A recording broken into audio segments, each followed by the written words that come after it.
1-0 down position, but who knows if these players can do that. Yeah, and which of these teams will be getting their very first loss of EWC, and maybe one of them will go on that fabled perfect run as we load into our games. And gentlemen, I see some crabs. Yeah, another game where it's going to be high resources, Tamura. We had this a lot yesterday. Crab Rave coming through potentially, and it just gives so much extra power on these compositions. And we know how important Econ can be in a 4v4 format. Yeah, in a 4v4 environment, we've also seen a lot of the times the players will invest quite heavily into those Econ augments. Who knows, maybe the priority will be a little bit lower now that they have the extra value here from the extra money coming in from these crabs. And when it comes down to the later stages, we've seen a couple of people struggling against the scary crab, but most of the time in a 4v4 environment, the game is usually decided by that point.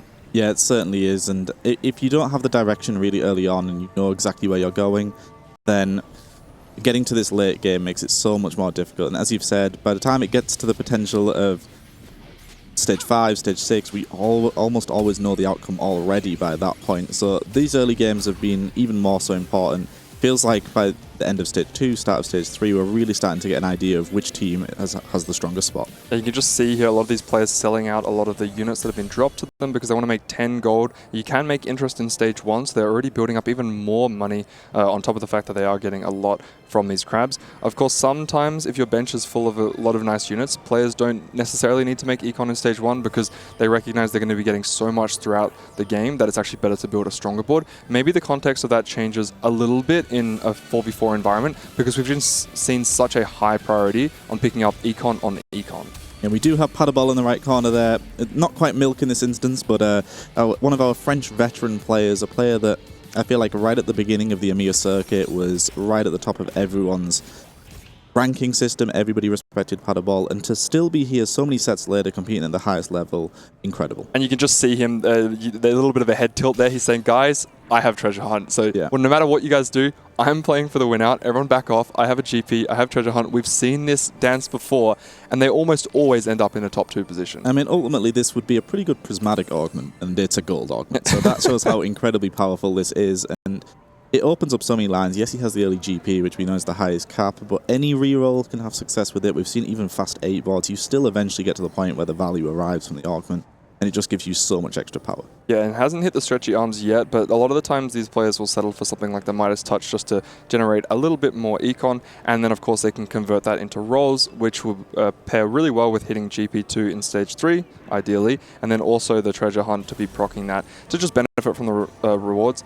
Looks like he is waiting a little bit to select his augment, his fruit there. Yeah, just really deciding. I mean, sometimes you might want to wait because you got to see if you're going to verse one of your teammates. Yeah, but does actually go for weights here, which is definitely one of the best options on GP. But with how good Stretchy Arms is, a lot of the time you're thinking, okay, maybe this isn't the patch where you go for weights because Stretchy Arms can add so much value. But I suppose they're thinking, okay, the board's not too strong, Midas isn't going to get too much value. Maybe this is the game where you play weights GP and you just sack your Stage 2, and then with this Treasure Hunt coming in, go big into Stage 3. Yeah, and he's going up against his teammates, so wasn't willing to slam the Spirit Visage just too early. Does end up committing to it a little bit later, but mainly just because GP is looking for 3 very, very specific items, so he doesn't feel too bad about burning a belt and a tier. Yeah, it certainly doesn't. Just wants to get a little bit extra survivability out there, be able to at least kill 1 unit every round. And we know how valuable HP can be, so it makes sense just slamming that, just to at least save a little bit of HP. But checking in here with Maris, another player that could obviously lean towards this line, has the early Kabuko, but leaving himself so open, has the classic holds so far, the likes of Katarina, the likes of Na, we've seen the Jin line. Some of these units are just consistently being held. Yeah, and Lyris over here with the replication has gotten exactly what you want when you have the Malphite set up. Oh, and that's a Mundo 2 over there as well. So a lot of really strong boards that have been built up. It's only 2-2 and looks like Gobster's gone all the way to level 5 to maybe try and build up that prize fighter win streak. Yeah, every team likes to have at least one person that's their win streak player and somebody that they're willing to completely sacrifice. And we saw with the weights coming through for Paddleball, that was the case there. Gobo believing that he can get prize fighter value, however, fighting a Mundo 2 this early maybe wasn't what he expected when he did jam this level. And we're just seeing how unkillable Mundo is. So Gobo there, maybe going a little too early on that level. The rest of the matchups might have been winnable, but unfortunately this Mundo 2 loading in means that he's going to be quite far behind on Econ early on. Yeah, if he doesn't actually sell his board here, which doesn't look like he is going to be, he's not even going to be making 10 gold on 2-2. And when playing in a high econ galaxy, such as the Crabgrave, that is terrifying because you know that the rest of the players, look, Milo can almost make 20. So speaking of econ, Kian's made all the way up to 40 gold here. Does have calculated loss, so is going to be in a very strong position to all in later into the game. However, falling behind with Prize Fighter and snapping your streak is very, very bad early game. Yeah, certainly is in a really rough spot. At least with it, like you said, with the Scuttle coming through, we're going to get some extra econ later on. So it's not the worst Galaxy to fall behind in tempo, but it does feel, Prize Fighter in general, a little bit of a risky pickup here when you don't have a lot of upgrades straight away. Maybe thought the Syndra with the Shadow Clone would be enough damage, but doesn't have the strongest board to click it from. But we've seen teams favour having at least somebody that is strongest board. And Maris taking a bit of a gamble there with the Portable Forge, so it does have the Hull Crusher, so as you know, a solid frontline item, but then after slamming the Spark does kind of commit himself to an AP line, which definitely makes sense given the way his board is structured. He's going to be carrying that RE for quite some time. Then he can lean into the Sorcerer line, which definitely makes a lot of sense. And then if we can finally get towards, you know, some of those later upgrades, the Hull Crusher is really just going to be a matter of getting us to there, because it's not one of the, I would say, true BIS items on the carry, but it's great as a frontline option. Yeah, and from Virtus.pro's point of view here coming in, we've seen one player fully selling their board, Calcloss willing for the 5 loss. We have 2 people sitting at 100 HP that are really, really strong right now. So feels like early on, maybe slightly ahead on tempo. The one player that's lost a round also has Mundo 2 already. So you have 3 people that are going to be preserving quite a lot of HP, and then 1 person full open. So already in a really good early game position. And Gobster actually picks up the Spatula. So the good thing about Spatula with Prize Fighter is you have a lot of options depending on where you want to take that line. The downside is if you don't use that Spatula in the early game, you can be effectively down an item sometimes if you don't have a full slam, which means that if he doesn't win any more of his rounds, he's going to be down item components, and that's going to be really bad considering he's already lost his win streak. But that being said, it's really important that we're denying the Spatulas from the opposition. If you let the other team get away with one, then there's a chance that they can play for a win-out play as well. So you actually just saw Powderball just hovering that Spatula as well before his teammate could come and collect it, because they're in close communications to figure out who can best utilize the Spatula. Yeah, you need players playing defense. Maybe in solo queue, maybe in a single player tournament, you'd see the Spatulas just get completely passed over. No one really wanting to take that risk. You cannot allow that to happen. You cannot give them the potential for just such a higher cap than potentially your entire team. So it makes a lot of sense to deny that. Checking in here with Opal. Morello and Snipers coming through. Really good items if he does eventually get to that Gwen. So leaning towards that Sork line. A little bit riskier to have the Gwen items earlier. You can reliably hit Karma. We see a lot of the time Shojin being slammed, for example. But Morello, always a good early game slam. Yeah, and if he does slam the Morello, we've also seen the Snipers focus on towards the Malzahar. Just in a few games ago, I think we saw Soju picking up a 3-star Malzahar. So a little bit unconventional. Usually you just want to push levels and get towards the Yuumi. But hey, if you natural a lot of copies, Malzahar's not on the high priority to deny list. So sometimes it's actually easier to play the slightly off meta lines. Whereas if you try and play something like GP, everyone's going to be holding on to him. Yeah, and another good artifact pickup here. Fish buttons can cause such a problem just in general. We see it have a lot of success on GP, but won't be the case here for NCC1, who will just be using it to tempo, and as of now is on a 4 streak with Lorez. So we'll see if any of VP or Aegis is able to keep this going. So right now he's using it on the Syndra, which makes sense. It's his strongest board. He has decent frontline to pair with it. This is an artifact that extends the range, so a lot of the times they're going to be playing towards GP. However, we've already seen the Treasure Hunt GP being played, and when you have access to all those extra resources, especially on the likes of Crabgrave, then maybe you have to kind of concede this. This setup looks like a perfect way to pivot in towards maybe a Star Guardian and then play towards the Jinx. Jinx, high synergy with the Rocket in League of Legends. Not too sure about TFT.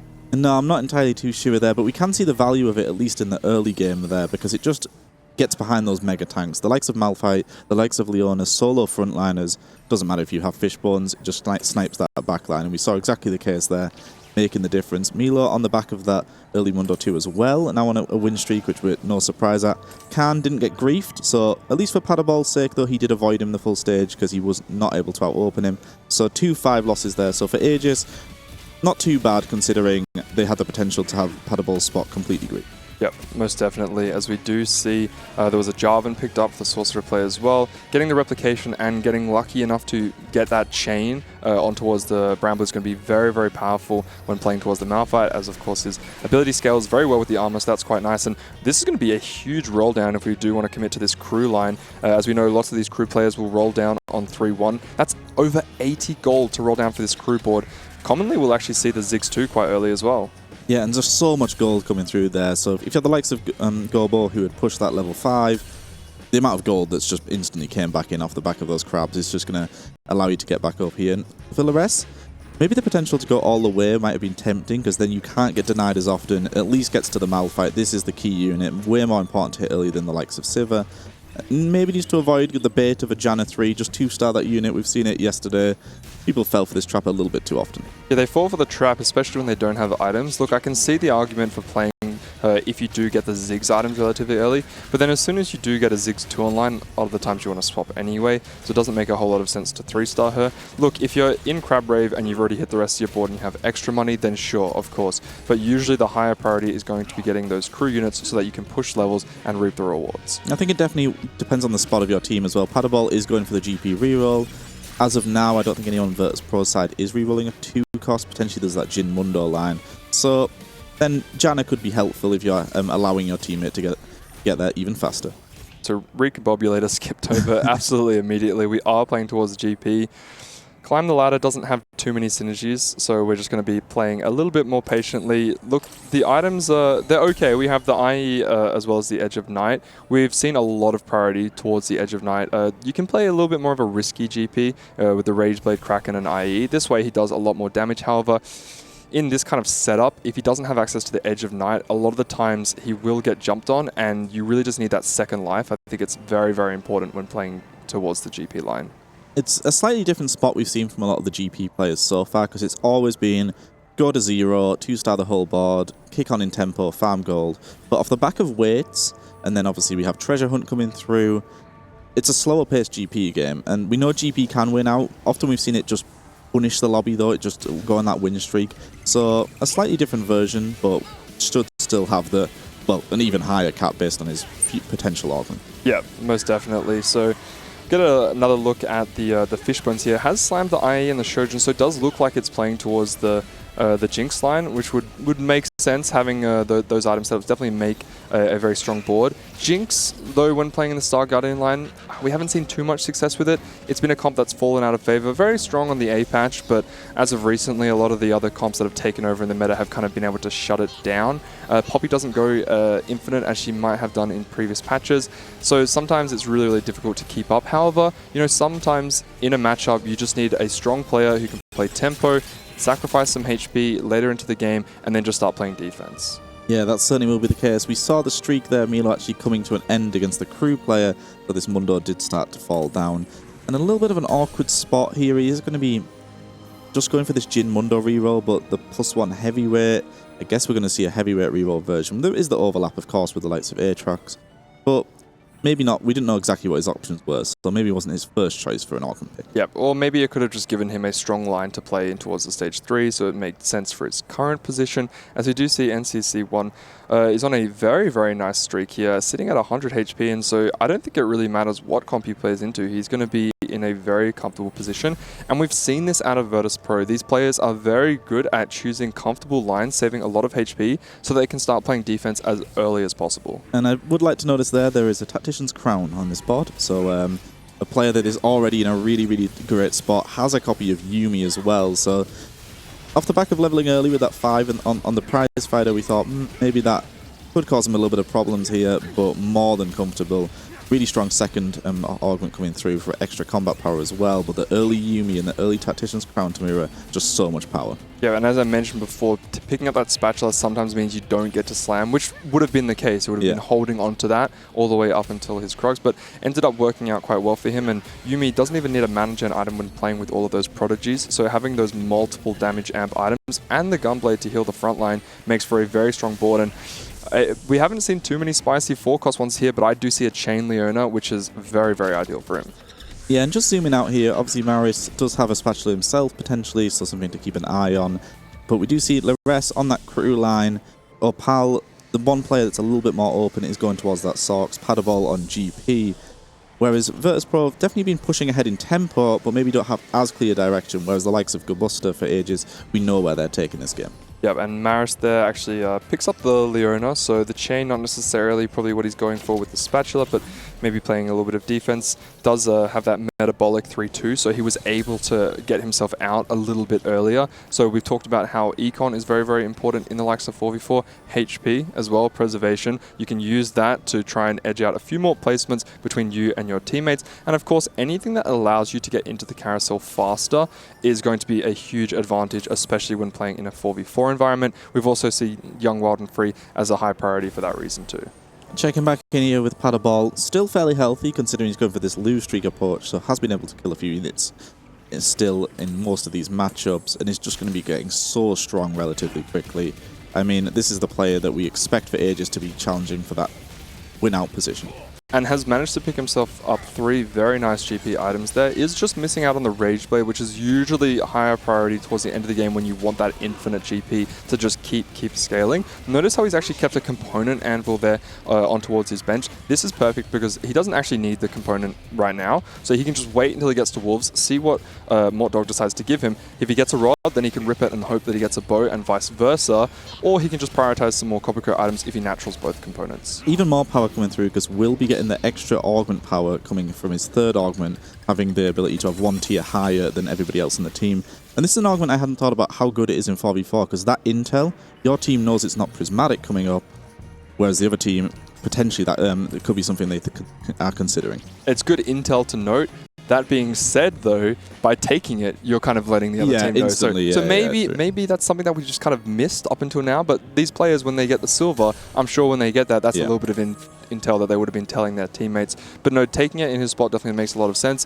He's comfortable during stage 3. And if you are the GP player, you're the win-out player, right? So you do want to take everything to be as selfish as possible because you're the player that's playing for first. And then once you can start to relax a little bit, then maybe your support towards your team would be a little bit more verbal as opposed to actually active in the game. Yeah, and I do wonder if it's been the case in any of these games where a team hasn't picked that option but has seen it, so therefore knows as a collective and has that intel advantage. But as you've said, it's just going to be able to play so much denial once they get online with this composition. There's going to be very little they're going to need to worry about from their own point of view. And having it been a player like Paddleball, the most experienced player on the roster, definitely a great position to be in. You would assume he was the team captain, the voice comms anywhere, so you want him in this position. We just saw Kian there actually playing around the GP2, so calculated loss, picked up an early Jarvan, had the Lucian too. I thought, okay, great, he's in a terrific spot to play towards Sorcerer line, but maybe his item's just a little bit more orientated towards GP, and we've seen how dominant this 2 cost is, so even if you're just playing around him as a 2-star, it's a great way to push levels, and if you can secure a strong level 8 board, it's very easy to go 9 when you're playing in the Grab Rave. Milo there, only 3 copies of Jin, so really far off that. Mundo definitely a possibility, and actually did have 6 Udyrs, I think, with an open duplicator, so could potentially hit Udyr 3 and run that as the frontliners. So yeah, we do have that confirmation coming in there, but fortunately so far away from Jin that the denial's been really well done by AEGIS, clearly. But Mundo, as long as you can hit this front line, you can then look to tempo, look for the likes of Varus, look for the likes of Jin, and run that as your backline instead. Yeah, and he's even holding on to a lot of copies of Gnar. That could be a potential out because I don't believe the other players will be denying too many copies of Gnar, just focusing on the high priority stuff. Yeah. And speaking of high priority, we do see a couple of 4 costs there over towards the side. We do see a roll down coming here on level 8, just holding on to a lot of outs. We were considering that this might be playing towards the Jinx line up there, but holding on to a lot of the Sorcerers, it extends range when playing this, so maybe you can just pivot in towards Sorcerers and then treat it like a sniper's focus on Gwen. Yeah, possibly is the case. I mean, it looks like it's just going for this vertical Star Guardian. Like you said, though, the Fish Buns item, flex between Jinx, or if we do potentially hit Ahri 2 first for a few rounds, could absolutely cause a nuisance there, especially with Ahri blowing up one of the backliners. So Star Guardian should be fairly solid. In terms of compositions that we would fit into this brawler category of just trying to finish middle of the pack, you're not the win-out player. Star Guardian's certainly one of those. NCC1 has a lot of HP to work with, so you can give those victories over to his teammates potentially as well. So should be in a really good position to provide for his squad. Yeah, very good showcase here of building a strong board. The only downside is until you hit the entirety of the board, when you're going up against mirror, not mirror matchups, but mirror in the sense that we haven't both hit our forecast against Goblster, when they're playing a little bit more of a meta line, they're playing around the Cassante, Leona, and then of course Yuumi. Yuumi is a 1-star, usually outperforms. He already hit a Jinx 1-star, but it's not going to be able to compete at the same level. Yeah, and when you look at these Star Guardian compositions, when they do have the full 8 online, you look over the board and you're thinking, okay, it does still feel a bit weak comparatively to some of these other verticals. Yeah, manages to actually hit the Seraphine there, but unfortunately, hitting a Seraphine on Star Guardian does not feel nearly as good as hitting a Gwen on the Sorcerer line. It's just not the same power level. However, if we can, hit a few more upgrades here, then maybe we can just kind of play defense and slowly bleed out. NCC's done really well here, 76 HP, despite playing around an AP unit with an arguably AD item, but because of the way the interaction works with some of these casters, it can still be quite good. How do you think the stretchy arms versus the weights when it's fully online will fare up? We know stretchy arms is favoured, but how good can weights really be into that particular mirror? It feels like the long walk towards in the GP mirror just might cause too much of an issue. Yeah, usually the stretchy arms is just so beneficial in the current meta, mainly because of the back-to-front units. So because of all these back-to-front units, as long as GP gets enough kills, he will have enough range to start sniping out the backline. You look at boards like this with an infinite Mundo, an infinite Malphite, and then you just have Janna in the backline, Jhin in the backline, and if you can't get to them, then you're going to have a tough time. However, if you just stretchy arms kill a couple of the side units, then GP is just going to snipe the backline, and so I feel like it is quite a big disadvantage. However, if you can play for strong tempo, we know that GP can win out even without it. We've seen GP do well with other forms. Yeah, certainly. Bear in mind we have Treasure Hunt coming through as well, so much power in that regard. We're going to potentially beat up a full Radiant item in the mirror, so should still be fine, but it does feel a bit of a shame that heavy weights coming through should be really, really powerful.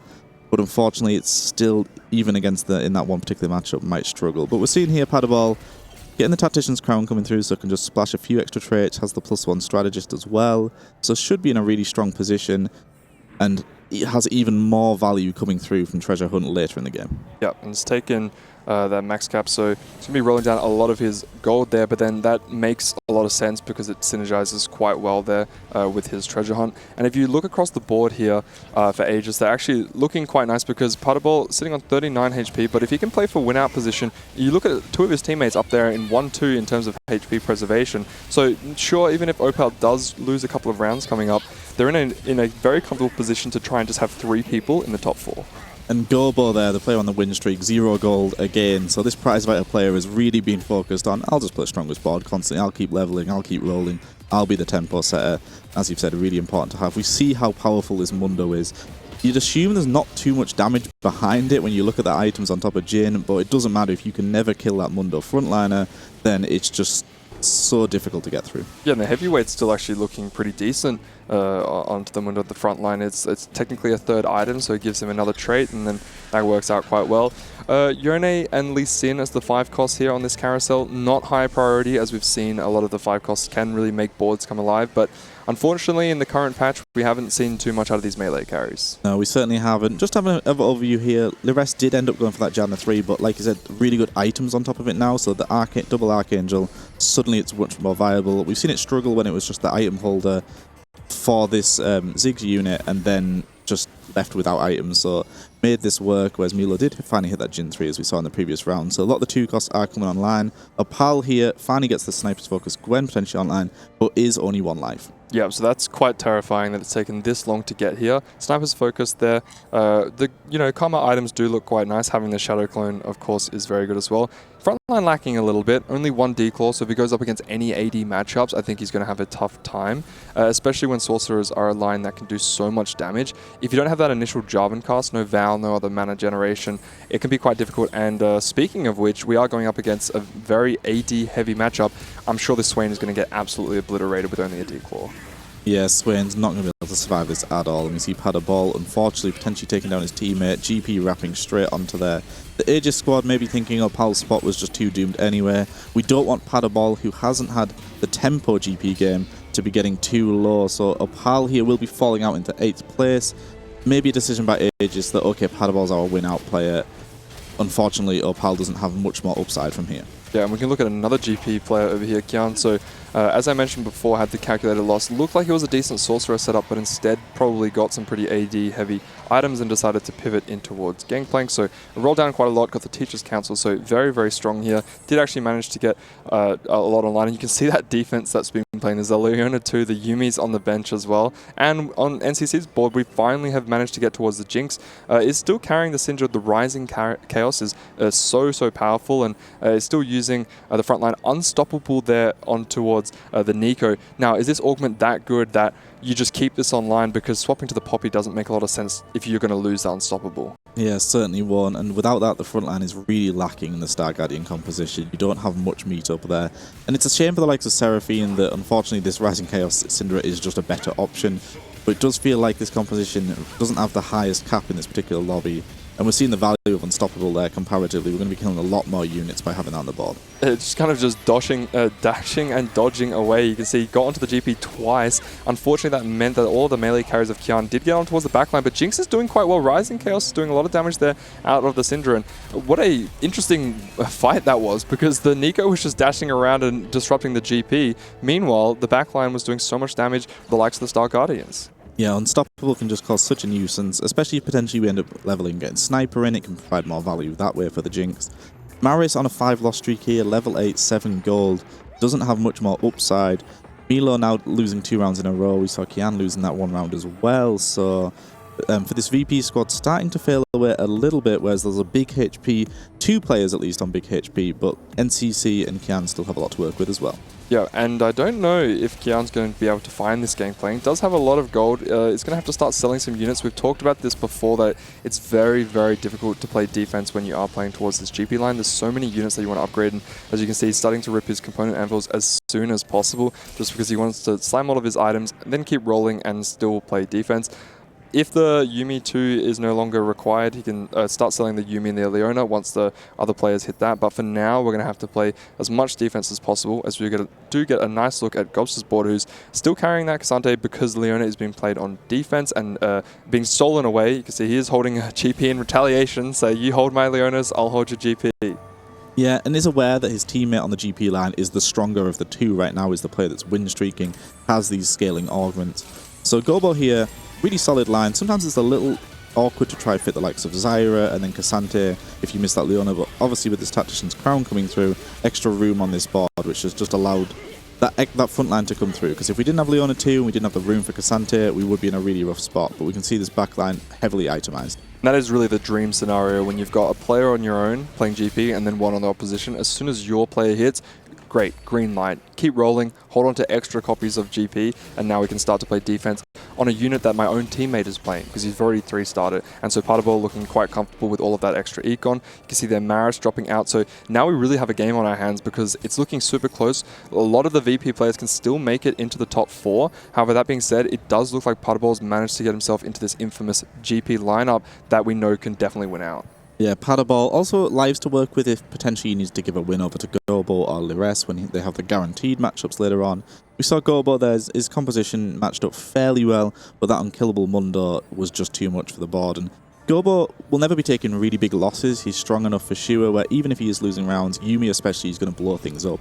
So you are going to be taking those good losses. We did see in the previous game that the Malzahar 3 setup can actually sometimes beat out the GP, especially with the likes of Partable, who's taken multiple econ augments, so is really stuck on that max cap. He can't get super far ahead. So maybe if the units are split, we've seen Shadow Clone being very, very beneficial, because then GP has to kind of move around. But sometimes with the infinite range, that isn't the case. Although great use of the fact that we're holding on to extra copies of this Malzahar, because of course Yuumi is going to be denied. And in the mirror matchup there between the VP players, it was a 1-unit loss. So best case scenario here, we see GP versus this unkillable Mundo. GP's been scaling for a long time, but just this Mundo, when was the last time we saw this unit die?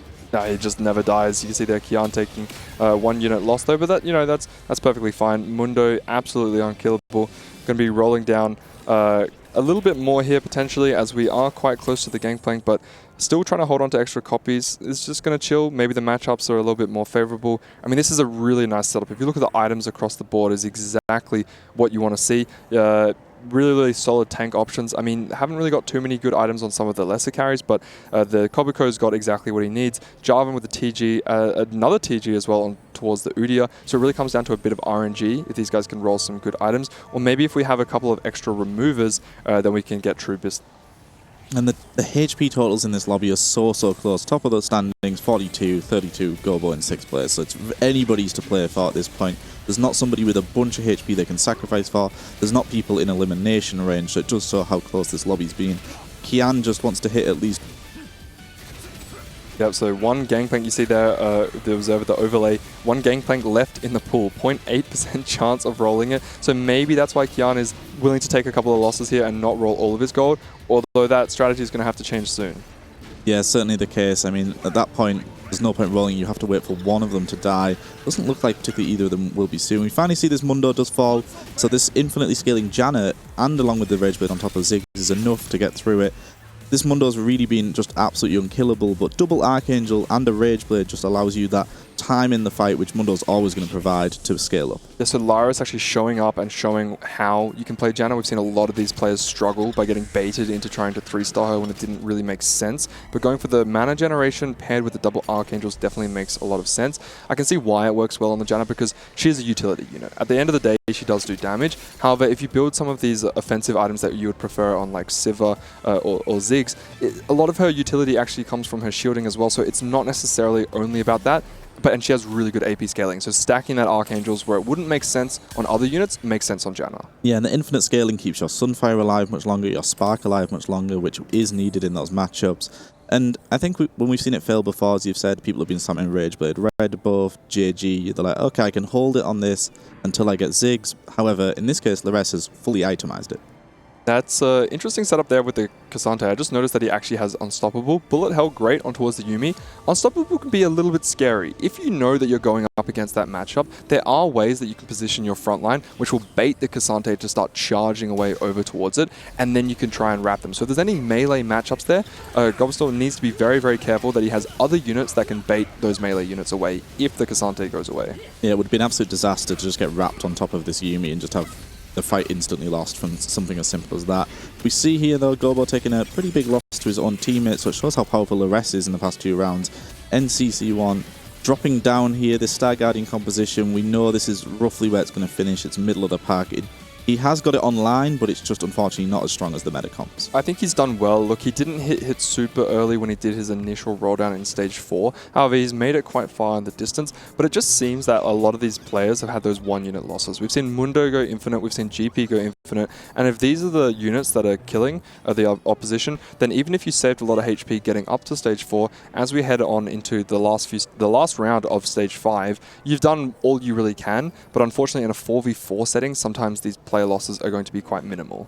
And we are at the point where the players that are in elimination range are starting to sell off their denial units. They've done all they can, they have to try to stay alive. And for VP, they're potentially facing down 2 eliminations here, and if that is the case, we know that is game over. 3 in the bottom 4 will always guarantee you a loss in this format. So potentially a scary few rounds here for the VP squad. Yeah, when you mentioned Gobzo as one of the star players there for the Aegis, has done so well this game, getting denied by basically everyone for those Leonas, and instead, okay, I'll hit Malzahar 3, I'll play around Cassante frontline, and you know, he's done really all he can, but it wasn't able to hit the cap early, which meant that he was actually stuck on level 8. Stays alive. Yep, he is still alive, so he's holding on, but wasn't able to cap as highly just because he had to play around a weaker version. And we've actually made it. Before we've said that the fights were always over by the time we got to 5-7, but now we actually have some players who are looking a little bit... That's a scary board to be facing. Yeah, it certainly is. So NCC and Maris fall down there. Opal did go into 8th place, so still all to play for here. There is the potential for Milo to drop down. Gobo maybe doesn't have another round win in him, however. But Paddleball is looking like this lobby winner. That will offset Opal's 8th place. First will be a tiebreaker if it does get to that need. Yeah, so 2 VP players already out in the bottom 4. We'll have to check in with Milo soon to see, you know, he's only on 10 HP, so it's quite scary. And he's going up against the Crab. Okay, we do have the unkillable Mundo, so that does make sense that he's living for as long as possible. But still relatively close because there is ramping damage scaling when it comes to the Crab, and he's going to be getting down to his final kind of HP, but he does proc the Luchador and is going to be getting back up. So it didn't look super close, but it was a little bit scary. Yeah, it was a little bit scary there, and did theorize if it would potentially decide one of these games, a crab kill coming through. Clinging to life there for the rest of these squads, and now just have to see if Milo or Gobo can drop out into that bot 4, because that will be a decisive and crucial point of the game. Yep, and one of them looking to try and play for first, but as we mentioned a long time ago, Putterball at the bottom of the standings before on 39 HP has crawled his way all the way up to the top as he's just sitting there on a 9-win streak, playing around this Gangplank line and hasn't really dropped around. Gobo here, got to be careful with the positioning, trying to avoid, as you said, the worst case scenario, protecting the Yuumi here as well as he can. Knows this is unlikely to be enough though in against this stretchy amp GP regardless, but just wants to kill as many units as he possibly can. Knows that his rest of the team might be able to clutch out this game in particular for him anyway. Yeah, I was actually trying to make the loss less devastating. Was holding on to some of those items. Ended up slamming them on towards the Yuumi in the end. But yes, going up against the Gangplank matchup isn't going to be enough. We do see Gobsaw going out. But Putterball still sitting very comfortable up at the top. Who's going to be able to rival him? All things square as far as it goes in this particular game. Then Gobo in 5th place, Opal in 8th, and the NC and Maris finishing in 6th and 7th means that, as things stand, all square. So the fact Putterball is the win-out player in this lobby could be the deciding factor. Yeah, because even if Lyris drops down into 4th place, then he's really done his job. He's gotten himself into the top 4, and that's all that they really needed, as Putterball is putting the entire team on his back. Did opt into getting a little bit more econ. Maybe he slowed down some of the VP players, and we talked about how VP showed a very dominant performance before, as they were, you know, playing really good defense, and we saw that today. However, when you have the likes of Max Cap, you just get so much extra econ that it's very hard to deny. Well, Pal coming up against Lores here and didn't actually really make himself weaker, so could have maybe given a round. We do see on the other side, though, Milo drops down, I believe, to Kian anyway. So both squads just putting their strongest player forward and saying, this is our player that can win out. The rest of them will fall away. And now we're at the point where it's Putterball has to win this lobby to secure that victory. Yeah, and recognize that Putterball's actually on a very large win streak. You see 11 win streak there. So sacking for a player that's still going to lose to Kian in the final 1v1, that doesn't make much sense. Let's rather give our star player as much econ as possible so we can 3-star absolutely everything. We've been playing pretty aggressive in terms of our roles, so we've been holding on to other units, we've been sending it down to 0, so haven't actually managed to get as much econ as possible, and talked about having really good GP items. He's actually managed to pick himself up a Mana Zane and is playing a slightly unconventional GP line. Yeah, certainly is, but the Mana Zane I imagine potentially coming through from the treasure hunt. His first stage augment was still going all the way late into the game, just making him stronger. And as we touched on, both squads deciding that this is our strongest player, we're not going to sacrifice. These are the two that need to go head-to-head. Yeah. And if we look at Kian, still has 27 HP, so definitely 2 lives. Does have the Teacher's Council, so I would argue has a much better 4-2 augment, even if it is only a gold option. However, not having access to the treasure hunt means that Putterball's scaling this game has been very, very nice. That being said, though, the GP is kind of running around the wrong way, and it looks like Putterball's going to take a loss. And we did say this could be, touching it earlier in the game, in the mirror, is this going to be the deciding factor? Yes, weights is great, it's incredible, but 1v1, when you both have that edge of night, when your GP has to do the long walk, we just saw what happens. Yep, and you can see the players are very, very stressed at this position because now it all comes down to a 1-on-1. We've got 2 Gangplank 3s in the final matchup, both teams looking very, very strong, and there's a lot of CC obviously on the mirror matchup on both of these boards, so positioning is going to play a huge crucial moment here as they both only have 2 lives to work with. Putterball able to stay 7 and roll for this Udia 3, which he left himself open for as well, off the back of that Tactician's Crown coming in. So even though it is a level up for Kian, does have a lot of econ to work with though, so Kian does have the potential to go 9 if that could help him get a little bit stronger. Yeah, he has the room to grow.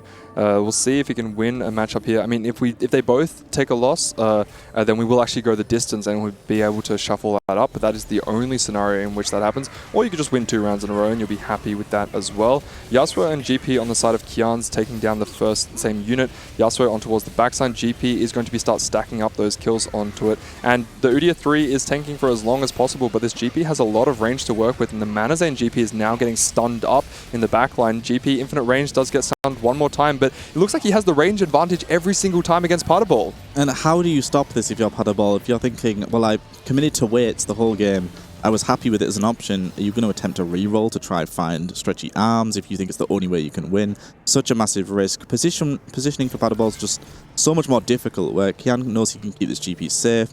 He knows as long as he's just the opposite side, there's pretty much nowhere the GP is going to lose that mirror.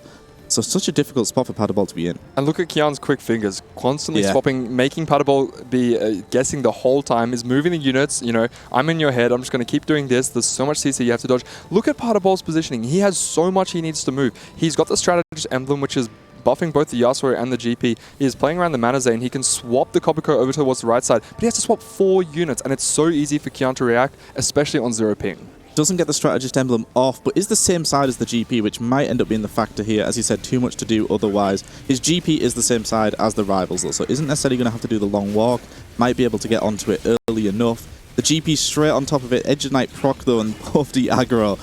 However, on top of that GP, the Stretchy Arms GP is down, so Paddleball has done enough here, but he's going to have to do this again. Yes, they do both have 1 life to work with, but at least Paddleball knows now. If I position it in a certain way, I don't need the Strategist emblem. Look, it's nice. However, I need to really make sure that I'm matching that other gangplank. So now it's going to come down to a guessing game. Kian has the luxury of being able to quick swap his GP either side, and he knows that Paddleball, after showing that, is willing to do the same. Once both of the Edge of Nights procs, it just comes down to the one-on-one and whose gangplank is in a better position. However, Kian would much rather play a little bit slower and let his GP ramp up with that stretchy arm. So it's going to come down to that. I don't think we're going to get a game deciding by the crab here, as both teams. They're both as capped as possible. Yeah, they have enough melee units who have enough healing that they can deal with the crabs. That would have been quite anticlimactic, however, if we had, you know, maybe a different matchup here.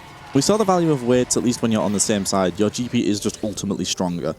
So it's just all whether or not it's the same side. Paddleball, for the time being, leaving GP in the middle, not favouring one side straight away, a little bit of mind games himself in that regard, could be the all-important factor. Yep, as we can see, a little bit of a switch up here. We're going to get some extra items. A couple of removers were held onto. However, if you look at the side of Kian, he's just got T-Cheese on everyone in the front line. Does manage to get to level 9 and hit the Yone too, so it definitely will make a difference. But Kian needs to make sure that his GP is dodged. Is he going to do a quick swap? I don't think he did. Don't think he did. Paddleball's Yasuo, a little bit in no man's land, but most importantly, GP's same side. So Unstoppable same side as well, so GP instantly disrupted for the Stretchy Arms player. Both GPs are just bouncing around, though. The Unstoppables are just providing so much value. Will GP get on top of this Stretchy Arms first? The Kobikos are disrupting the entirety of the fight. Both GPs getting absolutely stunned again, but it looks like the Mana Zane from Paddleball is going to go down. The Stretchy Arms, the GP, is still going, and he still has enough HP. The Edge of Night procs, but he has enough. And there you can hear it. That is enough for this Virtus.pro squad. An incredibly close game. You can see how much it means to them. What a relief for this team. That was such a close nail-biter of a game. The 18-18 scoreline, tie broken by the winner, and you see that's why that was so important. Virtus.pro able to pull off the Game 1 win here, set themselves up, and now AEGIS have taken the first loss of EWC and have to bounce back. Positioning mattered so much there. We saw the Kabukos were actually the real victors in that particular matchup for VP. It just shut down Aegis' GP. Paddleballs was just stuck, was spent the entire time in the air. By the time Paddleballs Gangplank got on top of the Stretchy Arms, it was too low, it was instantly one shot, and then that was the dub for this Virtus.pro squad. What a hype matchup, just coming down to the wire at the very end. So many different positioning changes, so much to think about, and so much pressure for the star player Paddleball there to kind of, you know, go over all the different things that he could be doing. As we do get to see some of the early build-up towards to get there, we always knew Paddleball was in a great position to play around this Gangplank line, and he was their star player, their win-out player. Taking the max cap enabled him to, you know, really hit early and play defense. But the problem was when you're going up against someone with Mentor's Council, they're going to be just as strong as you, and they can push levels and get to level 9. Look, we haven't seen Yone 2 be, you know, a great way to cap any of the boards, really. But hey, it's something when you're versing someone who's stuck on level 7. Yeah, it certainly was. Paddleball never really able to level there, and that did ultimately mean he had a little bit less of some support coming through, but just extra meat on the board and more things for him to kill by going level 9. But Kian was just a big factor. I think both these teams played really well to their win conditions, able to get the placements that they needed to set themselves up for an epic 1v1. Max cap, though, capping you level 7, meaning max cap, means that you have to spend your golden rerolls to upgrade that board. We saw positioning matter a ton, but again, it is just incredibly hard to get that right every time. especially when both players are swapping sides. It's not like one's staying still and you can do the whole chess matchup and figure out the opening. It's no, both players are doing unique things. Yeah, it certainly was just the defining factor there. And we thought early on, there was the Virtus.pro squad looked pretty low on HP, but just enough. Milo doing enough on this Jinx line, just able to squeeze in. We thought maybe would tempo off the back of the Mundo and used it just to get to the snipers behind it, was able to have the Jhin behind it as well, and that was just enough to squeeze into that top 4. Yeah, really just doing his job there, and you know, a great showing there from some of the other VP players tonight. Gobbo, who's trying to play around this Malzahar, these prodigy units, because had to actually hold on to that Cassante as the main frontline for so long. Leona 2's on bench, Yumi's on bench, couldn't even hit the Yumi 2, so had to play around Malzahar 3, which in itself is a luxury. However, not having that Leona 2-star as the frontline makes this comp a lot weaker. And I think one of the things to note in this is that Opal really did have a spot to possibly turn it into a win-out position with Kingslayer's second augment, playing around the Sorcerers that we've seen do quite well, but just has some bad matchups, goes out in that 8th place, and because of that, they are down 1-0 in this series and now have to fight back. I think both squads made the correct decision to give their win-out player as many lives as possible. We saw neither of them sack, neither of them say, oh, can I keep this player alive another turn? Didn't make a difference in the end, and that was the correct decision to have them both go to the distance. It sure was. Lots of good decisions from both teams, but again, only one team can win each of these games. But don't worry, there is more games to come. Game number 2 will be just on the other side of this break.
Welcome back to TFT at the Esports World Cup, where Virtus.pro is hoping to continue their win streak. They have not yet dropped a game at this competition and now are up 1-0 in their second matchup. The best of three continues. I feel like we're going to go the distance in this one, because if that game one is anything to go off, it could not have been closer. I mean, going all the way through the GP mirror, where it was just so positioning dependent. Maybe the most hyped game we've had so far. That was definitely the most hyped finish that I've been able to cast here so far. That was incredibly close on the mirror matchup as well. So what better way to worry about positioning when you have to focus on the exact same units, the interactions between the movement. We even see Putterball taking a win in one of the final closing matchups after he decided to move his GP away from the Sunder, away from the Strategist emblem, because he knew that positioning was so much more important. And these players clearly reviewed last night. They maybe have the same stats that we do from game one, and we know, or day one, and we know that GP won 43% of the games. And so both of them are pushing towards that first place, and nearly both of them had it.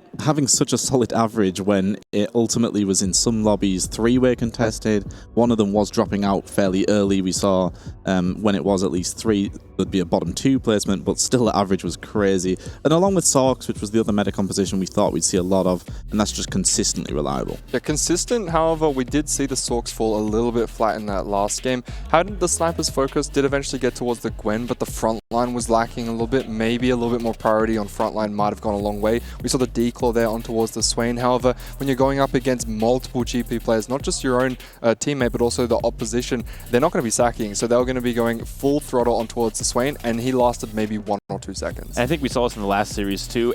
Each team has a GP player. It's like, this is mandatory. Every team must have one of these players to contest the other team. If they have it for free, we lose. Yeah, that's certainly the case. You can't give that up for free. You have to be willing to hold hands. And we saw both teams exactly why that was the case, because they were the two strongest players in the lobby by quite a distance. Really, both teams didn't really put step out of line in that particular game. They did everything they could.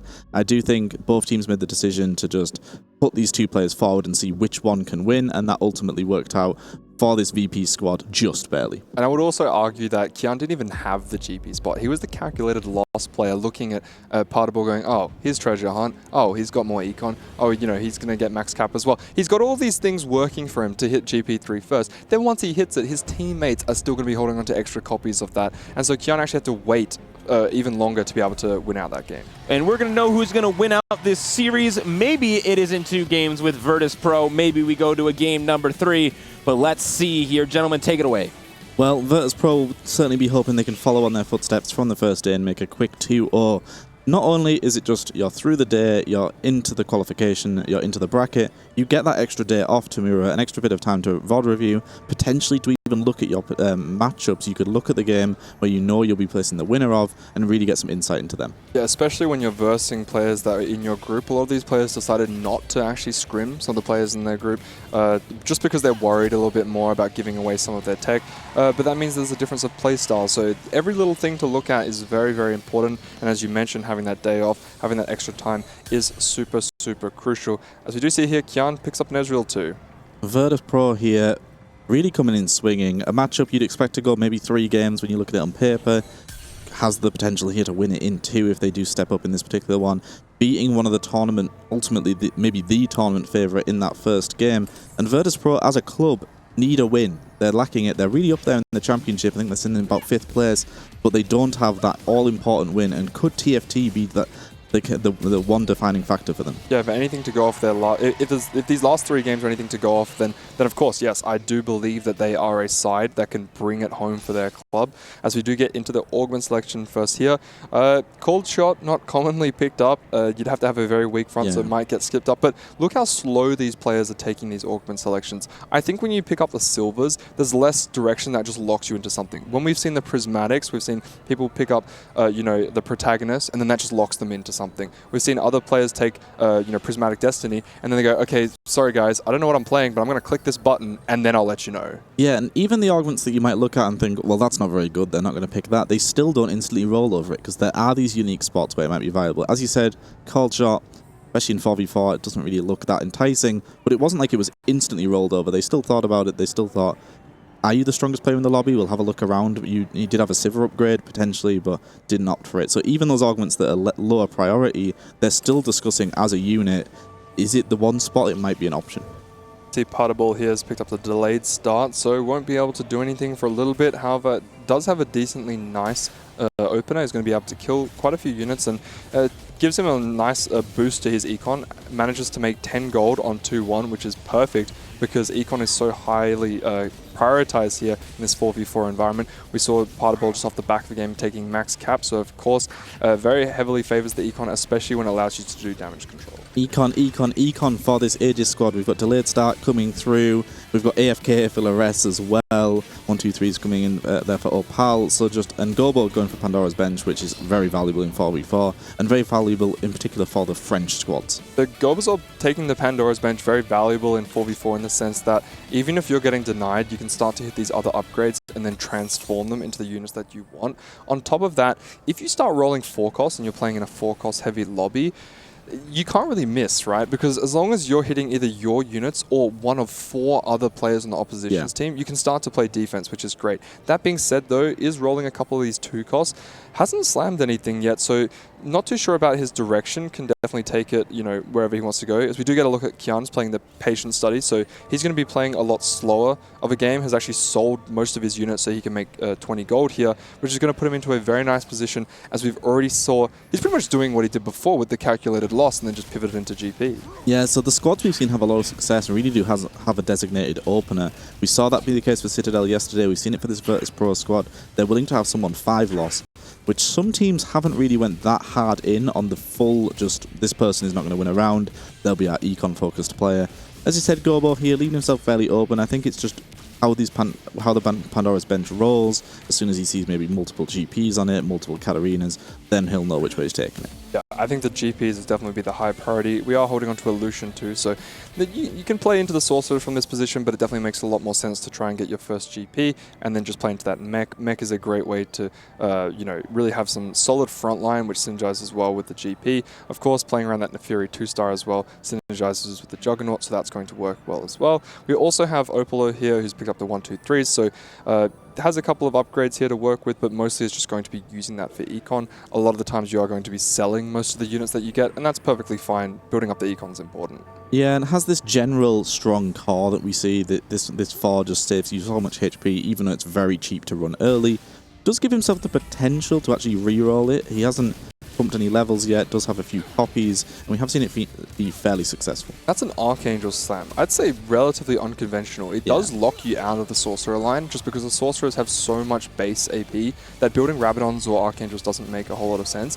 It does make sense in the context of his current setup. So because he's playing around those Prodigy units, a lot of the times if you have the Prodigy opener, it makes a lot more sense to just keep those units around, because a lot of those 1-cost units you actually want on your final board. And so if you play a different lineup like a Sorcerer opener or anything else that's remotely AP, and you want to pivot into the Prodigy Yumi setup, it sometimes hurts because it's hard to hold on to all those 1-costs. A little bit of a weird slam as well, considering he actually had the matchup against his own teammate, and it was the Pandora's Bench players, so probably would have won the round anyway, and now would have been going into Carousel with a little bit more flexibility. And we know JG is prioritized in pretty much every AP carry, so potentially a misstep there, but I think maybe he's committing fairly early on to potentially even re-rolling the Prodigy line and then using it to push on into Yuumi, and then you have even more power, you have multiple carries. Yes, we've seen multiple variations to this Prodigy line. We've seen the Syndra 3-star, both from Worth the Wait, but also we've seen Prismatic Destiny into Prismatic Ticket and played the Syndra reroll. We've also seen Malzahar 3, usually off the back of trying to play towards a standard Yuumi Leona, and they're just being denied. You have to pick up the Cassantes, you have other outs of making a frontline. As we do see, speaking of Prismatic Destiny, we do have a Silver Destiny has locked ourselves into a Keepers, which actually is just going to be a JG slam. Given the current items, doesn't really want to be contesting the GP players, which is very common in the Keepers setup. However, it still makes a lot of sense. We've seen Keepers actually prioritized at 4-2, just because the front line of the Sorcerers usually is lacking a little bit, and Sorcerers just need a little bit of time so they can start to blow up the front line. Yeah, it's a really good setup. Silver Destiny, just a little bit extra econ. Even if you miss on your silver, it's not too bad, but instead gets one of the strongest silver augments in the game, so will be in a really comfortable position. We see Gobo here, does have that Kraken Slam coming through, already has a copy of GP, reroll on those 2 costs, very committed from this Aegis squad to this is our GP player, as we thought would be the case. Yep, and has the chain on the bench there as well. So as he can dodge a couple of those more Lucian bolts, and we'll see if Lucian's able to get one more kill there, because Lucian, as we know, struggles against the crabs. He's struggling against the GP as well, and he gets another gold rewarded for it. So he's going to have so much money to work with these 2 costs. Getting the GP early, could that be a GP2? No, okay. Gets the GP pair. I was just waiting to see if the Pandora's bench was going to help him out. It's a matter of time, though. When you have this Pandora's bench, you know it's going to be arriving. And as you've said, you can play Denial with it. Such a strong position to be in. Kian, the player that they're leaning towards as their GP option, who's went for this 5-loss approach. This, I'm getting deja vu, to be honest, because Kian is in the exact same position he was, just with a silver augment instead of the gold variation effectively, as he's going to be getting a lot of econ by just not really playing a board, and then, of course, lots of roles to work with. And we see on the other side, Gobazor kind of just taking the role that Partable had before when playing towards that GP line, where his position looks solid. However, it does sometimes get scary when you have another player who's playing full open and they're matching your econ, because if they send all of their roles and play very aggressive, then you're going to be in a similar spot. Speaking of 2 cost positions to be in, here is a Jhin that is fully upgraded, most likely thanks to that Caretaker. Yeah, Caretaker's Jhin, just so reliable. I mean, we know how powerful Mundo 3 can be. In this instance, maybe the case where you just hit that Mundo 2, which is basically a 4 cost on its own anyway, and you can tempo that, move towards, look at itemizing set later on. Gives him so many options. He's going to be able to reliably hit one of the premier carries. Yep, and stabilizing off the back of just a 2-star is rewarded a little bit for rolling a bit on 6 just to stabilize, because you want to win those rounds in stage 3. Getting extra copies of the Jhin, that's perfectly fine, because then when you actually push to level 7 and 8, if you get enough copies by rolling on 3-2, you can guarantee that you'll hit it at a certain point, and then you can start to worry about the rest of your team and the rest of the opposition. And still, of course, would allow... considering there's GP rerollers in the lobby, should be able to more reliably hit. And we've touched on it before, it tends to get more of a free hit. Katarina GP denied much more than Mundo Jhin, even though Mundo Jhin is incredibly powerful. Still, of course, the denial game will be coming through. GP finally hit here. One was rolled on the bench just to be extra sure here, so Gobo now in a really commanding position. Yeah, you can see that was actually holding on to the Kaiser pair there as well, as we know that with these 2 cost lines, you can actually start to 2-star some of them. And he said he's going to be rolling them and then maybe trying to go for a Janna 2-star as well, because then you can start to roll those as well. And look, when you're playing this line, if you were to hit a GP, that would be absolutely nuts if it was already a 2-star. But if you hit a Koboko 2-star, you don't feel too bad about that, as we do know that here's the primary front line when you're playing this line, as we're going to see a Hodge slammed, not one of GP's best items, however, great tempo, and it can always be moved over to Yasuo later. Yeah, we see the likes of Hodge slammed pretty regularly, because you look at these components, you're thinking, well, I'm not going to greed for IE and maybe a Vow, it's not worth it. Hodge is so much value, especially with GP being such a big tempo unit, you just want to get these slams coming through. And as you said, especially with Pandora's bench, Yasuo 3 even more likely, so you can already slam items knowing that that is another potential out. Yeah, and actually missing out on econ here, Gobo's favoring the fact that he'd rather hold on to these extra 2 costs, and instantly doesn't even care about what his teammates are thinking. The picking up the Teacher's Council here is exactly what you want, and that's rewarded. That's exactly why you want to be holding on to those extra 2 costs, because now we have the Janna 2-star, so we could be seeing a GP3 very, very early. Yeah, certainly could be. I mean, just one amazing round rolls on that bench, it comes through, and suddenly the rest of the lobby is in danger, and then you can start, of course, it actually gives you the potential to deny GP, which normally if you're a reroller, you 3-star your unit, it's not possible. There's another GP player in the lobby. If you reroll a GP after 3-starring, then they're in a world of hurt. That is a great point to bring up. So Kian is going to be in a very, very scary position now that all those GPs are starting to come out of the pool. He's going to be able to roll down a decent amount. Okay, at least he finds the core of his board. Doesn't manage to find an augment as good. Know Your Enemy. He's got a decent amount of traits. Yeah. A lot of people, they'll take bronze for life. So if you have the Know Your Enemy, you're activating a lot of traits. Should be decent enough to proc it and get that extra bonus. As the GPs seems to be a menace at dodging these Lucian bullets. Yeah, it certainly is, and as we can see, just so much value. That looked like maybe a matchup where GP would fall down. It is the case, so it is going to be a loss, but not too big of a loss here, just getting that one unit. So great for the Virtus.pro squad. And as you've said, didn't roll too deep, is sitting at 40 gold. GP already farming a bit of gold there back as well, so hadn't had to go all the way to 10, which we've seen in the past. So in a really good position. Having a quick look over here though, Kian keeping this 7-loss streak off the back of that, so won't be too sad about it at all. But Maris and Milo both now on win streaks, so the Virtus.pro squad should be very, very rich. Yep, and Lyra's showing up with Salvage Bin, AFK into Salvage Bin, so that means that he's going to be lower HP, more resources, more flexibility. We've already seen players take Salvage Bin and excel, notably from the Chinese side. Salpimi did a very masterclass version of that yesterday. So we'll have to see if Lyris can match that ability, if he has the tempo, if he has the skills, and he can show up on a LAN environment. Because what better time to bring out your fast item pivots than on LAN? And I feel like the Salvage Bin LAN we've seen most often going to All Out. Obviously, it completely depends on what you hit, and you can really play anything from that spot.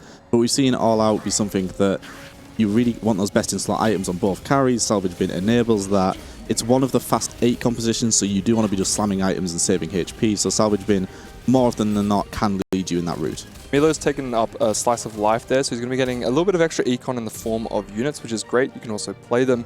That being said, he has locked himself into this Sorcerer line there with his 3-2 augment, so he's going to be dishing out a decent amount of damage. However, this slice of life augment, when you're playing towards a Sorcerer line, there's not that many units that you'd actually want. You're playing a very narrow line. That being said, in the context of a 4v4 setting, this is great because if you do happen to get anything from the opposition, you can start to play defense as early as possible. Yeah, it's a great point. Anything that we've touched on before, anything econ focused, anything that's giving you units, anything like at all that can potentially play defense with is really good. And Milo's items are really, really nice as well for the Sorcerer line. So should be in a solid position considering they're the lobby leader right now. Is that a spatula that's going to go all the way through? Doesn't look like anyone wants it. Okay, Milo does manage to pick it up in the end. He didn't instantly grab it though. He did run around a little bit, so I don't think anybody was particularly tempted by it. Doesn't have a Reforger. I think that's the crucial point here. Does manage to pick himself up a Leona here, so that's going to be good for his current board. We've seen a few variations of the Sorcerer frontline. Most of the time they want to get towards that Jarvan. However, nicely because you're playing Swain, if you 2-star Leona, and there's the GP3. I mean, we kind of expected this 3-5s a little bit earlier than I would have predicted, but definitely makes sense with the Pandora's bench. So now it's going to be all eyes on Kian if he can actually rival this. We saw the Quidia graphic flash up there to alert us that the big 3-star had been hit here for Gobo, the first 3-star of the game, and the one that the Virtus.pro squad would not have wanted to be seen at all, is in such a great position to play Denial now. We knew this was possible with the Pandora's bench. Mentioned it before, the French bench, we call it in EMEA because of the French players, it seems to roll perfectly every time, and so far so good for this AEGIS squad. Yeah, and wrapping all the way around to the back line, looks like Opal's set up a really strong front line because GP was on there for a while, but managing to get all the way back towards that Ezreal there, so he's going to be taking that out. And as you mentioned before, can now start to play defense, is still rolling those 2 costs. So he's looking for the Koboko. And GPs. He's looking to deny the GPs and the Jhin. So he hasn't got any extra copies of GP, but I'm sure if he gets one, he'll be holding on to it. Yeah, certainly will be, and it's just such a great position to be in. With the Teachers' Council as well, wasn't any pressure to go ahead and find that rise early on. Can just get this 3 mentor in and be perfectly in a great position. So, but Milo's keeping this streak, so if Milo can avoid Gobo for this round, the VP squad still have a player that is really setting the tempo. So it's one thing to play defense when you're playing GP. That's already hard enough because you've got so many units that you want to 3-star yourself. When you have bench as well rolling, it starts to get really, really complicated. You're not going to be able to upgrade any of your own current units. So I wonder how selfish he's going to play, because sometimes when you're in those positions, you could play to be the team player. But if you have GP3, you're often supposed to be a bit more selfish and say, hey, I'm going to win this game, so you guys have to play a bit more defense. I think the way that he can be the team player is by giving up the rounds. He can just say, okay, you guys are going to be holding the units. I'm going to be stomping this Virtus.pro squad whenever we go head-to-head, and when I fight you guys, unless it's going to cost me a lot of gold and I'm on a big streak, then I can use my HP as a resource. And we do see here Milo did avoid that GP matchup, but is going up against a really strong Mundo here and a solid backline damage dealer with this Kaiser. Assume maybe the Bramble makes this Mundo somewhat killable, but not the case at all, and just still is staying alive. And considering a Sork board was not able to kill this Mundo, which had basically no MR, just shows how powerful this unit is. And Lux, unfortunately, doing what she does, not best, but what she's known for. Yeah, what she's known for is just whiffing some of the cast there. And you see that she... zigs, these units where you're like, please, buddy, just hit one time. But maybe we could just, reroute, because some of these units they do, maybe it's a problem with the Sorcerers. The Sorcerers need to get together and figure out their stuff, because I've seen Lucian miss quite a few bullets so far. So. In this particular game, the Lucian's been griefing as well, so the Sorcerer line maybe not as tempting in this particular lobby because the units aren't feeling up to it. But we do check back in here with Opal. Did get that really early Archangel Slam coming through. Ended up getting a JG regardless. Has the Gargoyle and an open belt as well. So components are looking good to go towards this Prodigy line. Could still go potentially Star Guardian, but it's more of a Jinx composition nowadays. So I do think based on the units he's holding and the items he's slammed, he will be going for the drop the Prodigy. GP, and then he finds another GP in the next side of his shop. So that's going to be making it very, very difficult for Kian. Of course, is going to be looking for the GP3. We are going to be able to do a 4-1. That's the advantage of taking these Econ augments early, because you really need to be... And there we go. There's the Yuumi too. So it doesn't have the front line. Okay, actually opts into selling one copy of the GP. Hopefully that doesn't come to bite him later, but I think it's pretty crucial that you get your strongest board on now, because, you know, Kian's already in a really bad position. How much worse can it get? Now, I thought potentially, just looking at this Lores board, that we thought Salvage Bin, which way will he take this? There's a lot of things he can do. He's ended up re-rolling Kaiser paired with the Juggernaut, potentially even a little bit of heavyweight overlap there as well. So we talk about players that are just kind of playing this brawler role where they're focused on, I'll just be strong, I'll just slam items, I'll just kill units, I'm not going to go 8th, I'm going to finish middle of the pack. And Lores is really in that position. He's strong right now. I don't know how high the cap's going to be for this particular setup, but we'll wait to see. Definitely makes a lot of sense in this particular lobby. We see so many 2 costs already out of the pool. So playing around the Mundo and the Kaiser, we've already talked about how certain 2 cost units are usually a higher priority because they pose a bigger threat. So GP, of course, can be denied all the time. Katarina's had a really tough time. If you look at the stats, she's not performed well because so many players are willing to deny. This line, for some reason, isn't as favored. We've seen a lot of the Jins denied, but managing to pick up a Mundo 3 this early means that there can't be that many stolen. No, certainly can't be. Just as we get a glimpse of over the lobby HP here, Paddleball is on that 9 loss, so he's going to need to start turning things around, and we'll have to get a glimpse of exactly what these turns are going to look for Paddleball, because he's rolling deep. He's going to be rolling deep very soon, but we're checking in here with Milo, our Sork player. Augment's looking really, really solid for this line, already finding a Karma 2. As long as you can get something like round 2 on top of that Swain, because that really helps the front line, then should be perfectly solid. Jan's completely pivoted, has managed to pick up himself a Lee Sin 2, so recognizing that GP3 was never going to happen. So maybe some of these other players on the Aegis side will start to sell that, recognizing, okay, Kian's playing Lee Sin.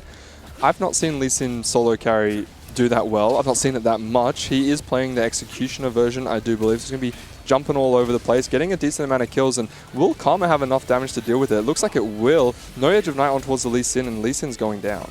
I mean, this is a rough spot to be in. You've successfully forced the GP player, the potential win-out player for Virtus.pro, to pivot. And I don't hate it at all going for this Lee Sin 2. You would like to believe that Lee Sin 2 would be able to do something, but as we saw in that particular fight, there's a reason this unit doesn't see too much play.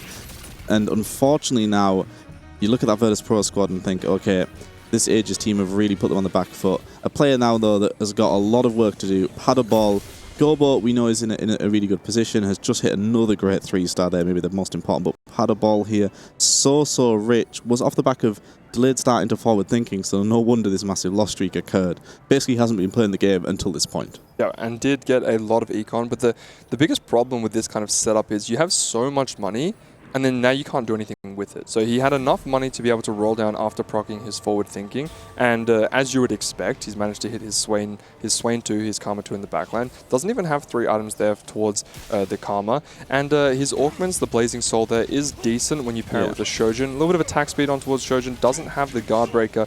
However, if you take away the first 2 Augments, he really doesn't have much to work with, and Sorcerer, as we know as a line, can be very, very powerful. Going up against the Lee Sin 2, this does make sense. We've talked about Lee Sin 2 not being particularly strong, is maybe going to be able to get a slight win here.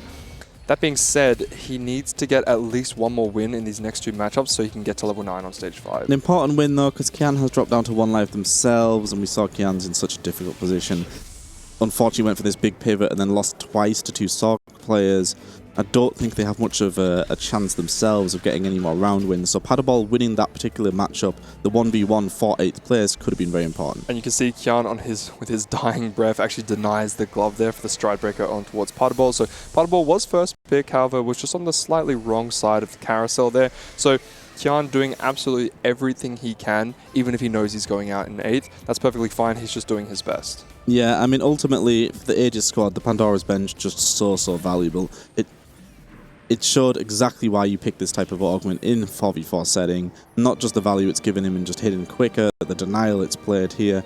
And yes, Paddleball, unfortunately, probably isn't going to get capped too high off the back of this Sork board. You look at the mirror matchup whenever they go up against Milo, has so much better combat augments coming through, just almost perfect.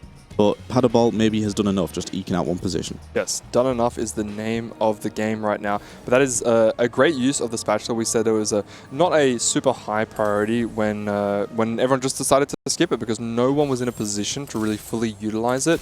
I'm sure that Mila would have maybe preferred to get a Reforger and then maybe could have gotten himself a Sorcerer spat, as that's another great way to cap out this board, of course. However, settling for a Strategist, definitely decent enough. It's going to give a bit more frontline as well as a bit more damage amp towards the backline units. Is going to be going up against a very strong matchup, so loses that, but does have the potential to cap quite highly. Has picked up the Lux 3. Do you think that's a waste of gold? Because we've seen a lot of players actively avoid it like the plague. She's fairly unreliable, so it could be a waste of gold, but potentially can just give you a little bit extra power.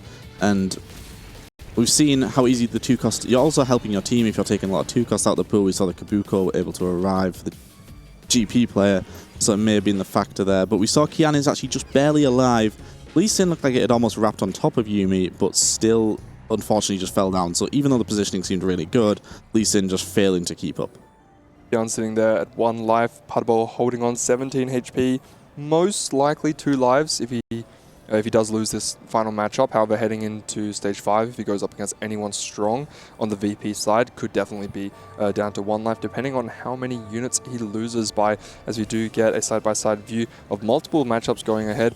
All eyes are going to be on this Lee Sin, which has really been struggling. Oh, and it's not the matchup he wants to see, and this will be the end of the road for Kian. He's actually fought the Aegis squad in the last couple of rounds, so hasn't had the opportunity for anybody to sack for him. 3 rounds in a row against this Aegis team, and unfortunately GP will likely be cleaning up here. Lee Sin is absolutely trying his best, and we've seen that this unit can disrupt, but there's just too much power from this GP, and Lee Sin absolutely did try to be the hardest worker. Kian bravely pivoted off and ultimately had to. There was no other options, but this didn't work out. It's so well. It was so close right at the end there. The Edge of Night finally proccing for the GP, and it's why we've seen time and time again that these players prioritize that Edge of Night. The extra damage amp from something like an IE, a Deathblade, Infinite, you don't need all of this extra damage. You just need to make sure that you live long enough. And there was one final slash with the sword that knocked out the Lee Sin right as he was about to cast one more time, and unfortunately no Edge of Night or anything to get away from the GP. His fate was sealed. And Paddleball, just eking out that one position there, can now fall away and know that at least he's done his job. He's avoided that 8th place. But when you look at this Aegis squad, in a much better spot now. Opal really healthy, really strong. They have the potential win-out player in Gobo, and it looks like for VP it might be too difficult in this particular game. Yep, we talked about the first game being so close that we expected this series to go the distance. VP looked absolutely on point in the first match, and honestly, they've done really well right now. Yeah. It's just that when you go up against something like this and you know you have Gobo in a place that is pretty much guaranteed first, and he can also start to deny another player from being GP.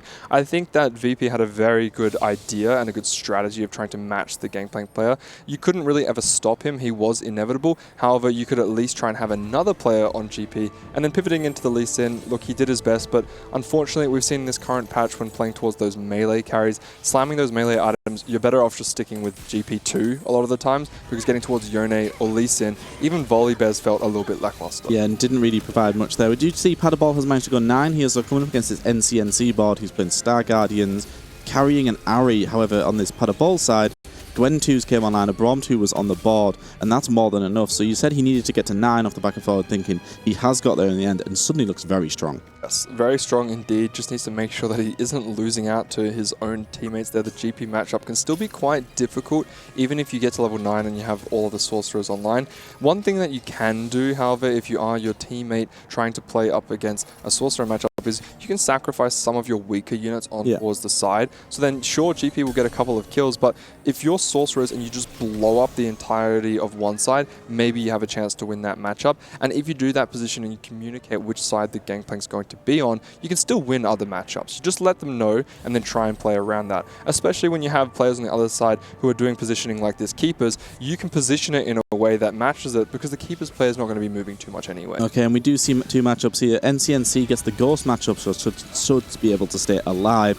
Paddleball gets his teammate Opal, who was on that win streak. Removed items from Yuumi. Paddleball should also be able to stay alive here. So a good round for both teams, really, keeping their lowest HP player still kicking. Opal maybe taking a bigger loss than he needed to, maybe undervaluing the power of this paddleball board. I was going to say, he had the ghost matchup, so it looked quite free, but then no. Still does go down. On the double D claw. He couldn't kill it. He couldn't kill the Cassante. And it shows just how unreliable the Star Guardian composition. It's ultimately a Jinx comp, and we played it Star Guardian here when we itemized Ari. We had these AP items. Not the highest cap. It is often okay enough to just finish about 6th place, which I guess was the aim. But now going out 7th, 8th in this lobby, Maris is sitting here losing rounds with not much upside as well. You feel like it's too big of a mountain to climb for this Virtus.pro squad, and we might be going the distance. Yep, and Lyris has done such a great job this game, just playing for placements. Paddleball as well. Paddleball played pretty risky, I would say. His position, I feel like in his role,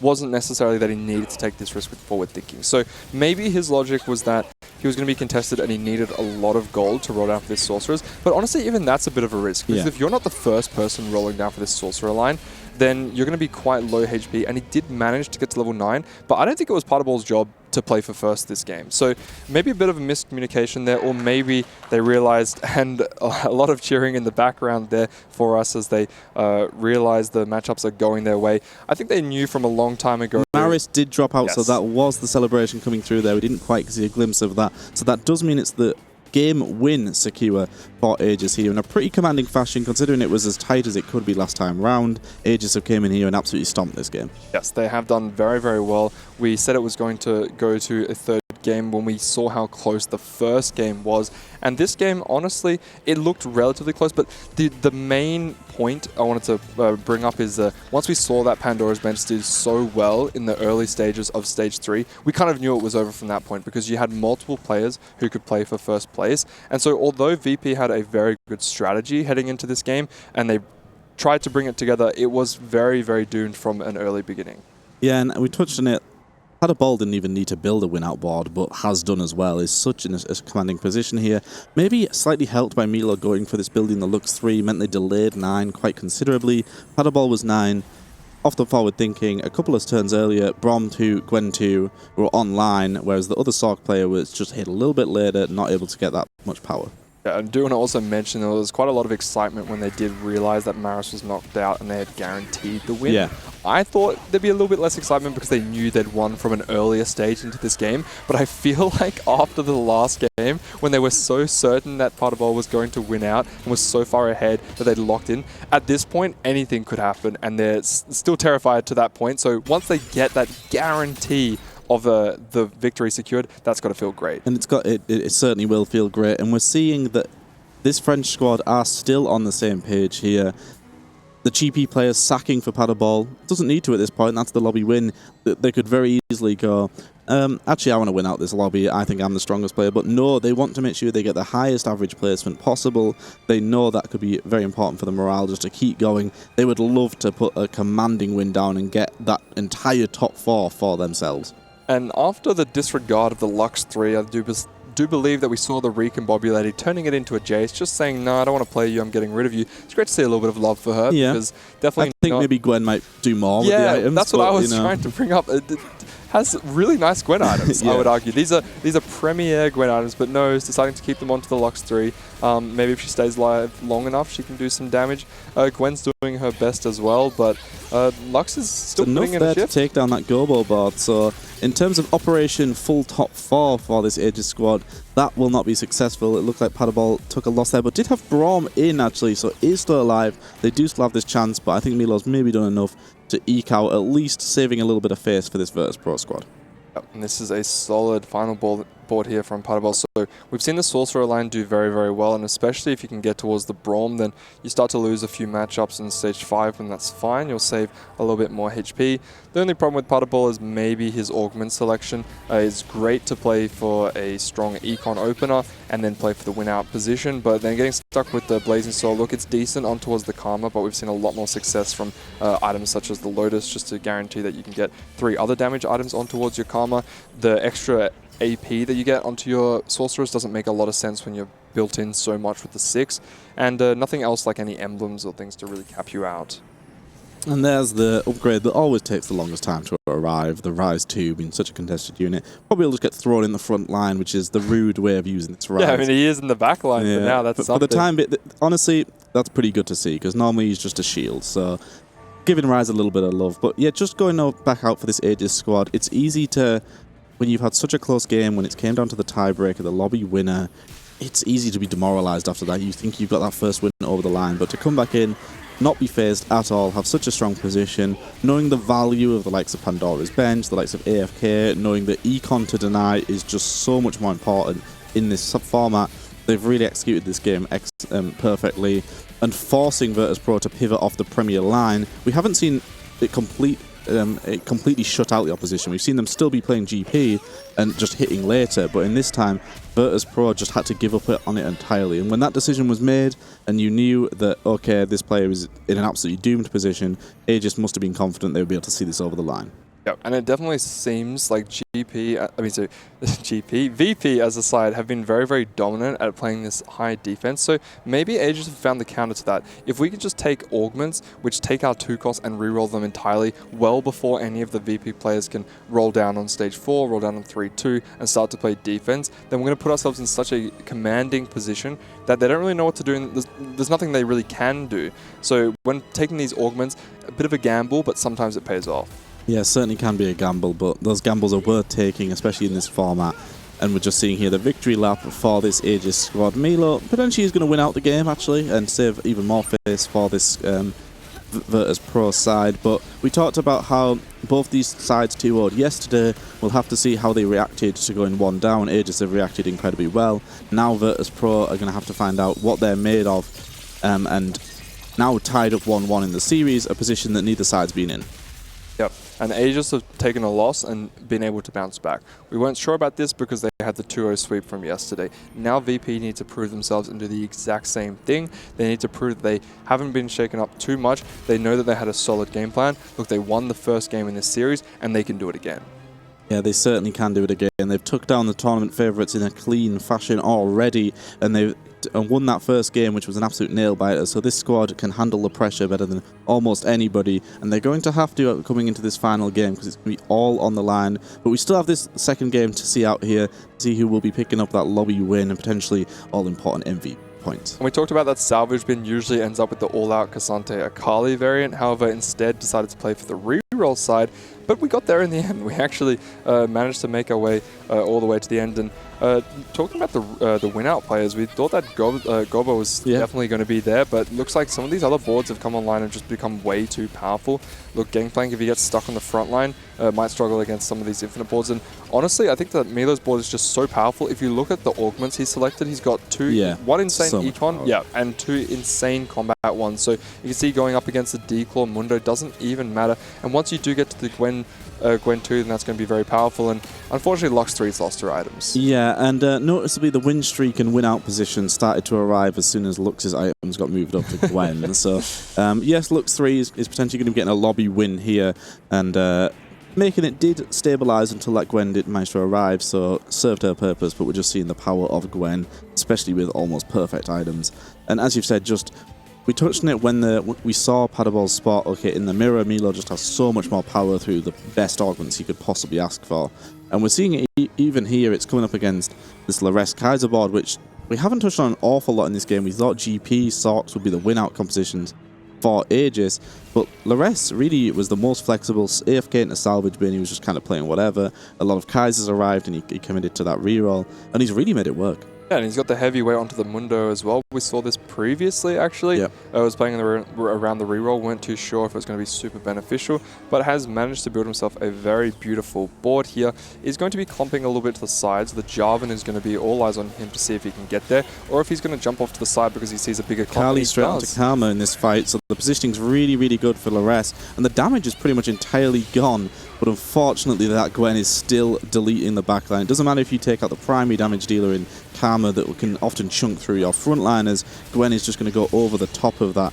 But maybe the positioning could have been enough here. I don't think it's the case, though, as we see.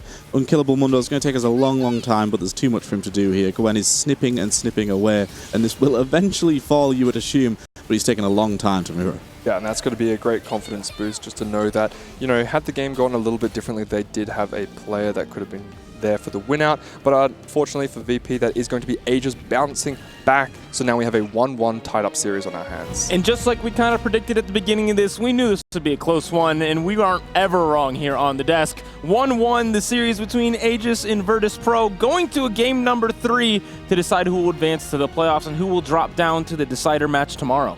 Yeah, going to a game 3. I thought this one might go the distance based on the fact they both 2-0'd in their first series. They both came in incredibly strong. Aegis being the number 1 seed out of EMEA and VP being the 3rd seed out of APAC. Squads that have already shown they can match up. And I mean, in this particular game, I don't think Virtus.pro did an awful lot wrong. Unfortunately, they just got forced off of the gangplank line, and then as soon as that happened, you're thinking, well, how are we supposed to contend with this lobby? How are we supposed to compete? And it turns out that Lee Sin 2 is not the answer. Looked really good, looked really solid, but unfortunately it was just dealing with boards that were already capped out in the laters of Stage 4 and couldn't even really compete in early Stage 5. Unfortunately was knocked out quite early. As we do get a nice look at some of the highlights here, this Karma here just barely eking out a victory here. Partibol actually managed to play for almost the win-out position, was doing quite well, and Kian doing his best to deny the stride breaker there meant that it made it even more difficult. But look at Milo's items, perfect items on towards the Karma, perfect augment selection, and had the Lux 3, but then eventually moved the items over towards the Gwen, and the Gwen 2 is so powerful in this line. This is one of those games that was decided quite early. Obviously, 6, 7, 8 means that the game is over. And so we've seen a lot of the mental warfare kind of happen and the playing out of those games to see what players can hit. But thankfully for Virtus.pro, they even got the win in this game. Obviously, that doesn't matter because they had already lost the matchup, but good to go there. We do see the 2-3-4-5 for Aegis having an excellent showing in this game, really stabilizing early. We were able to know early that their spots were very good, and they were able to make it work. Yeah, I think Lares definitely the most interesting line. Opal, Gobo, Paddleball, things we've seen time and time again. And we've seen this Mundo 3 be an absolute nuisance, and we've even seen it as a heavyweight. Reroll with Kaiser, though, this time round. Lares really showing that there is a little bit more flexibility in the meta than we might have thought. Yeah, and if you look at Partable, they're actually finishing last amongst his teammates, so he was playing for the absolute win-out position based on his augment selection, so it was quite risky. But they have a little bit of time to reflect and think about how the game played out. Maybe they might have wanted him to play a little bit more offense, because you kind of lose that agency when you take forward thinking. Sure, it's great, you can be the win-out player, but if you're not even going to do that, then I feel like you lose a lot of your ability to do anything in Stage 4. Yeah, and clearly Partable is comfortable from that position. They did the same thing in Game 1 of this series where he was really much the loss streaker and then able to go for that win out line, and it worked out for them in this game. Not in Game 1 though, but we're excited. I'm excited personally to see a game number 3 here on our stage, and it's going to be coming up very soon. We're going to take a quick break, and on the other side of that, Game 3 between Aegis and Virtus.pro.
Can't get to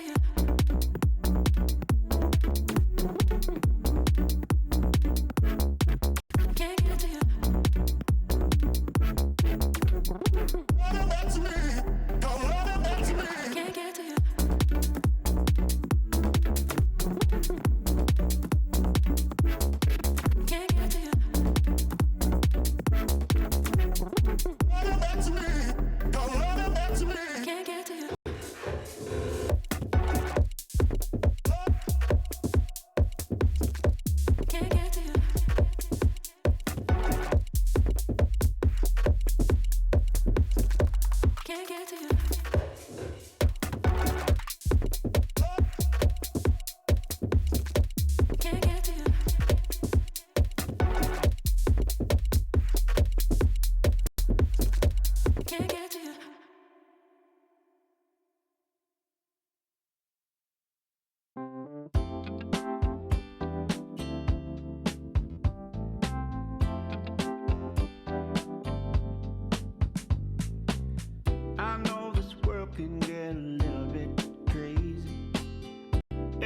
Everybody's moving so fast. That ain't the way it's supposed to be. There's a better way for you and for me. Everybody's hustling, all the wheels in motion. Where's everybody going to? That ain't the way to be living life. There's a better way starting tonight. Don't rush it, baby, don't rush it, girl. You got to slow down, baby, slow down. We can just embrace and let time slip away and let the world fade. Baby, slow down. I know the boss man got you watching the clock. Gotta keep working for the man. There's so many better things we could do, like you kissing me and me kissing you. Don't rush it, baby, don't rush it, girl. You got to slow down, baby, slow down. We can just embrace and let time slip away and let the world fade.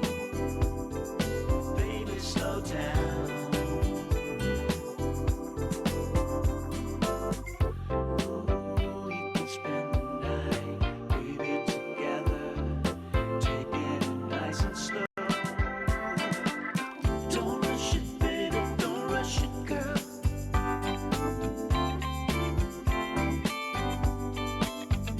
We can just embrace and let time slip away and let the world fade.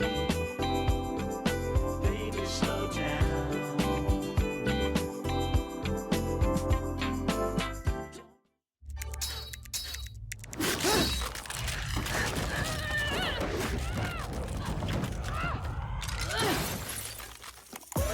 Reach your impossible. Lenovo Legion.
Welcome back to TFT at the Esports World Cup, where it turns out if you put two undefeated teams together, you're going to get a banger of a series. We are at Game 3 of the best of 3 between Virtus.pro and AEGIS. Guys, last game, all comes down to this. Best of 1 now. Who do you think is going to come out on top? My heart tells me that it'll be this Aegis squad. I have to back them. I'm the EMEA representative on the desk. These are the #1 seed out of EMEA. And the first game was so incredibly close. They showed that didn't dishearten them. They came in and had the biggest stomp imaginable, really. And I think going into this third game, they've got all the momentum. Yeah, I'll back VP then, because I think they've played some great TFT, and I feel like they got quite unfortunate just off the opening of the Pandora's bench. It felt like they just weren't really able to compete that game. So who knows? Maybe we'll get a gold opener, maybe we'll get something prismatic, and they'll be able to bounce back with the TFT that they've been playing so beautifully up until now. Yeah, the giant slayers of Virtus.pro are now got their backs against the wall, but so do AEGIS, but they have all the momentum going into this game number 3, and sometimes that's what matters, being able to put it all together as a team, and then take that confidence into this game number 3 and channel some GPs. Like, very possible indeed. And I mean, if Virtus.pro do manage to get this one over the line, that will be the #1 seed out of CN that they'll have taken down, and then the #1 seed out of EMEA, which is just an incredible start to your tournament. Oh, and we will have a Trainer Golems game to wrap up this series. This is the second time on the B stream a Game 3 has had a trainer golems. I am jealous. I'm going to go away, though, and you guys can take it away. You could see some of the emotes being flashed up there by the players straight away, not entirely convinced that this is what they wanted. They want to play more standard TFT. Now we're going to see what they're made of. Now we're going to see how flexible they can be. Yeah, flexible indeed. Maris is looking pretty average here as we do get a look at Kian. So is screaming to play around the Duelist, the Kaiser. That's a Kaiser. That's a Kaiser. Can also skip the Duelist one and then just play in towards the standard Cassante Akali, which we're seeing quite a lot of. Sorcerer +1 is always nice. This does pair in well with Kennen, however, not usually a high priority. Anything with a Star Guardian. Oh, see this one, you can usually utilize one of them. It's a not too bad. Star Guardian plus Protector is decent. We've seen a little bit of Sniper love, but not really. The Luchador plus Juggernaut makes a whole lot of sense to stick with that. So we've seen a lot of success with the Mundo. Sniper Same again. here. Yeah, nah, okay. So we have a couple of options. Honestly, nothing screaming out insanely scary. Crystal Gambit, we've seen a lot of success with that. Yeah, Crystal Gambit will absolutely be something. Already you can see holding the Jannas there, aware that this is the potential high role player, the potential that could run away with things. Having that win outline is so important. The one we saw previously where we had the Sniper coming through, we thought maybe, okay, that could also be a Luchador line with that Mundo, but they did have Star Guardian, so at least they have the option of just going Jinx, and then you just get +1 Sniper, you can play vertical Star Guardian. Having access to the extra Juggernaut as well definitely feels decent, because you're going to be playing around that Vi anyway when you are playing Crystal Gambit.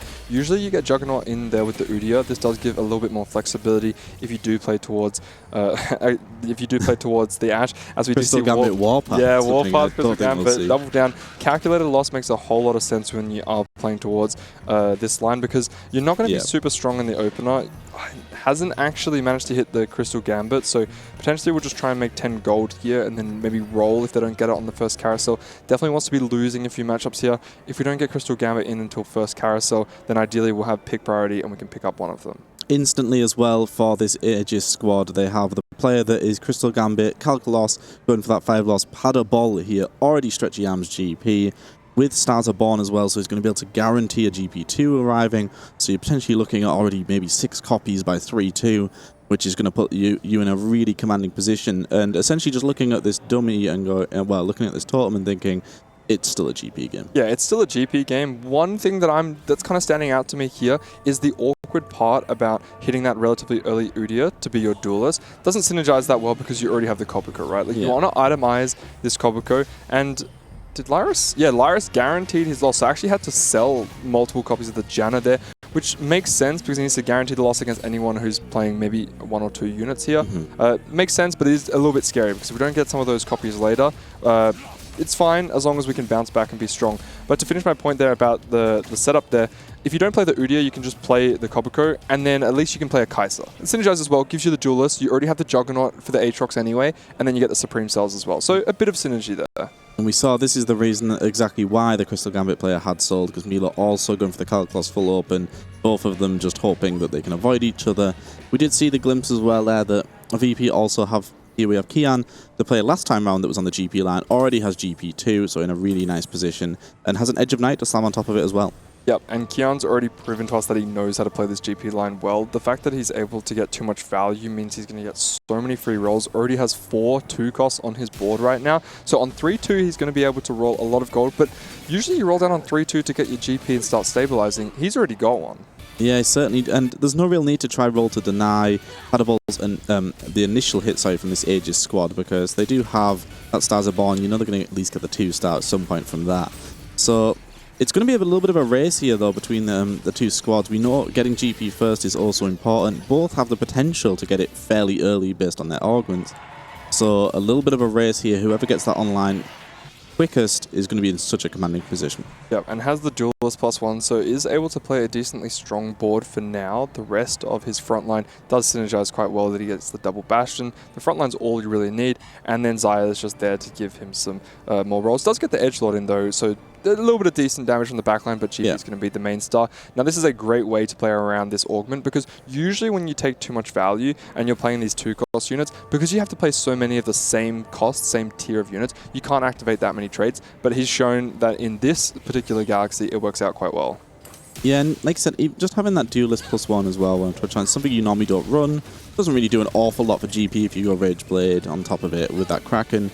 but it's a little bit extra power, so it's nice. And the one thing we'll have to keep an eye out for for everybody, with it being these emblems coming through, but particularly these GP players, if they can get bronze for life, neither of them are really optimizing their totems so far anyway with the emblems, and that would just give them so much power. So bronze for life, we've got to keep an eye out for across the board.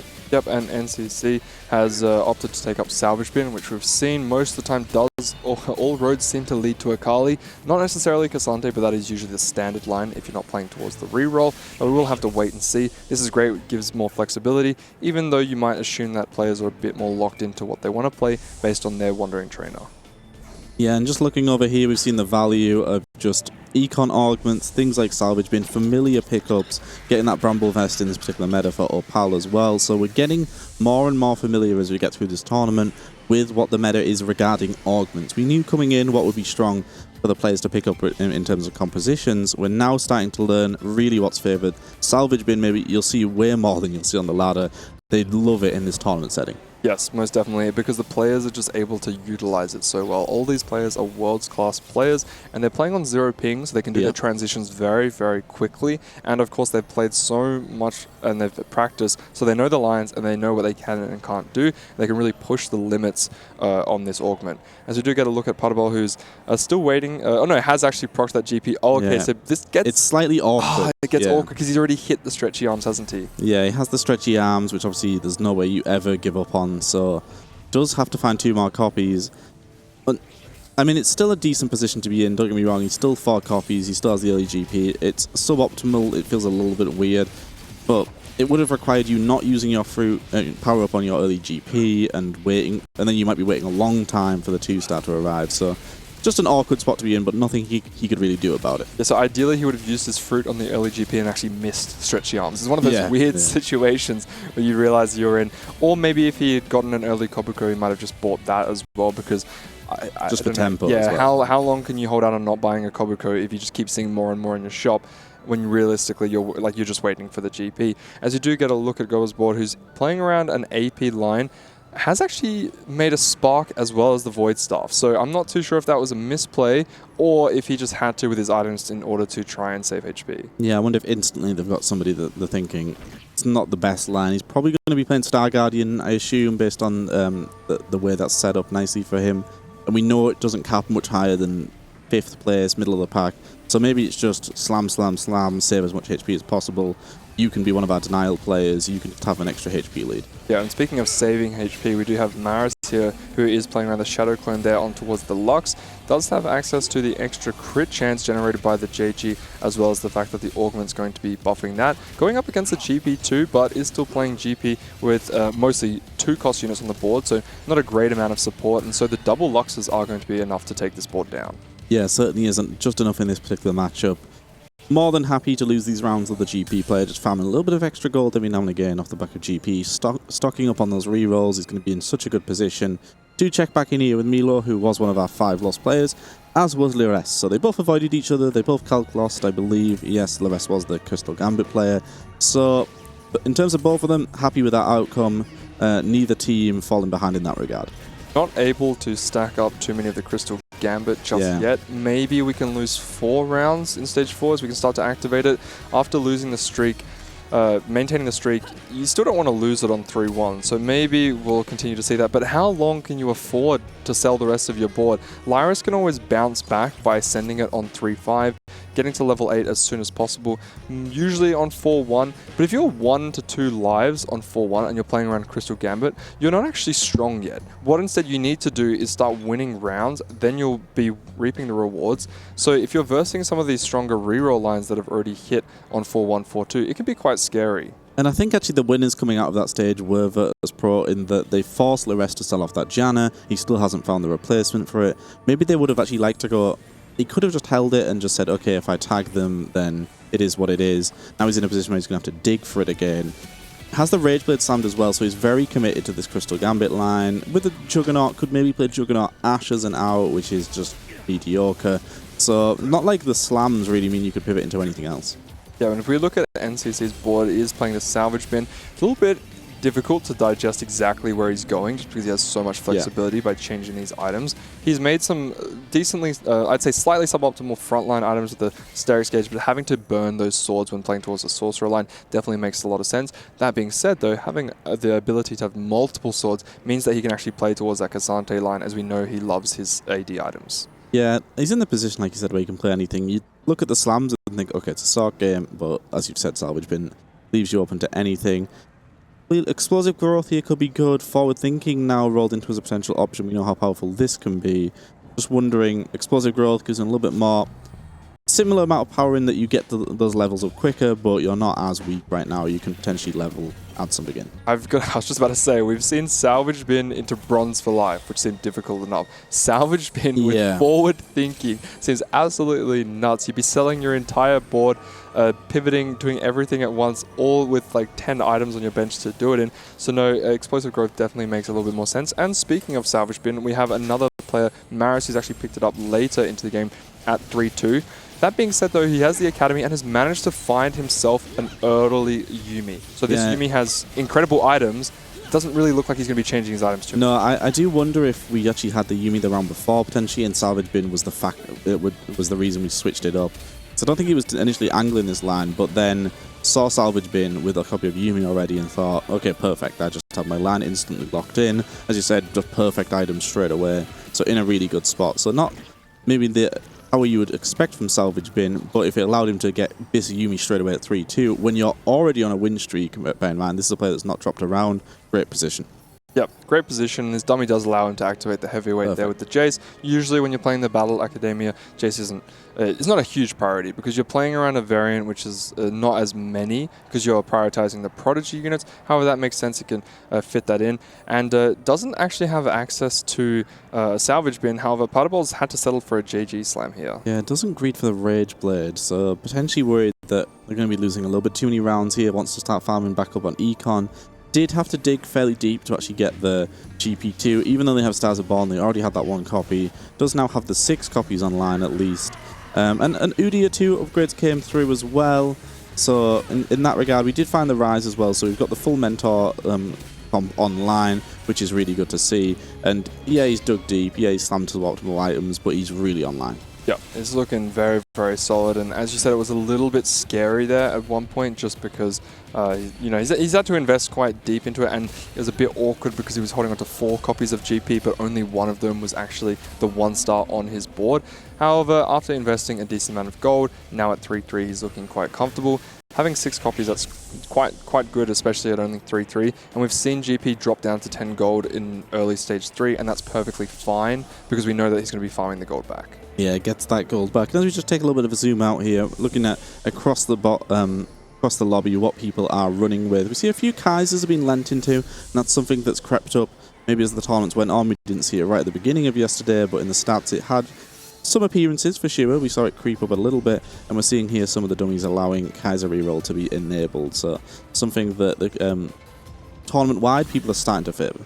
Yep, and it looks like Kian's actually going to be managing to pick up Chain Vest there, takes away the Karma, not too sure if his players needed that or if maybe they just didn't have the pick position to be able to get that. Maris quite happy, very comfortable there, holding on to extra copies of GP and also playing towards that Battle Academia is looking very comfortable. Milo has finally decided to start buying some units and looks like he's going to be contesting a line of Mundo and Kaiser. We've seen Mundo Jin quite a lot, and depending on the dummies, we've also seen players opt in towards playing Kaiser, just depending on what their setup is. Opal is very poor. He's sitting at 10 gold, and it's not like you're playing GP where you can roll really deep and you get it all back. You know, we've committed to the likes of Darius too, which is a heap of gold to spend early and doesn't really do an awful lot for your board. Yes, we've got a lot of the key upgrades through already, but you're seeing here in the mirror the 2 people angling this Kaiser Mundo reroll. Opal's really just trying to play denial here. He's in such a weaker position. Milo's sitting at 40 gold, has more copies of Mundo as well, and for Opal here, potentially already weaker and with much less upside. Much less upside indeed.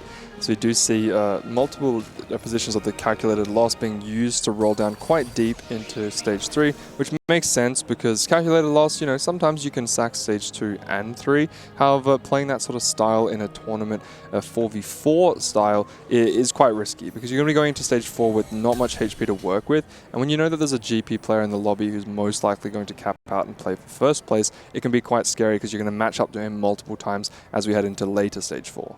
Yeah, and for the Aegis squad, having a player like Opal, who you're already looking at as someone who's going to be finishing low down in the standings. We saw Gobo there, was just quickly glanced over on that Star Guardian line, which is fine.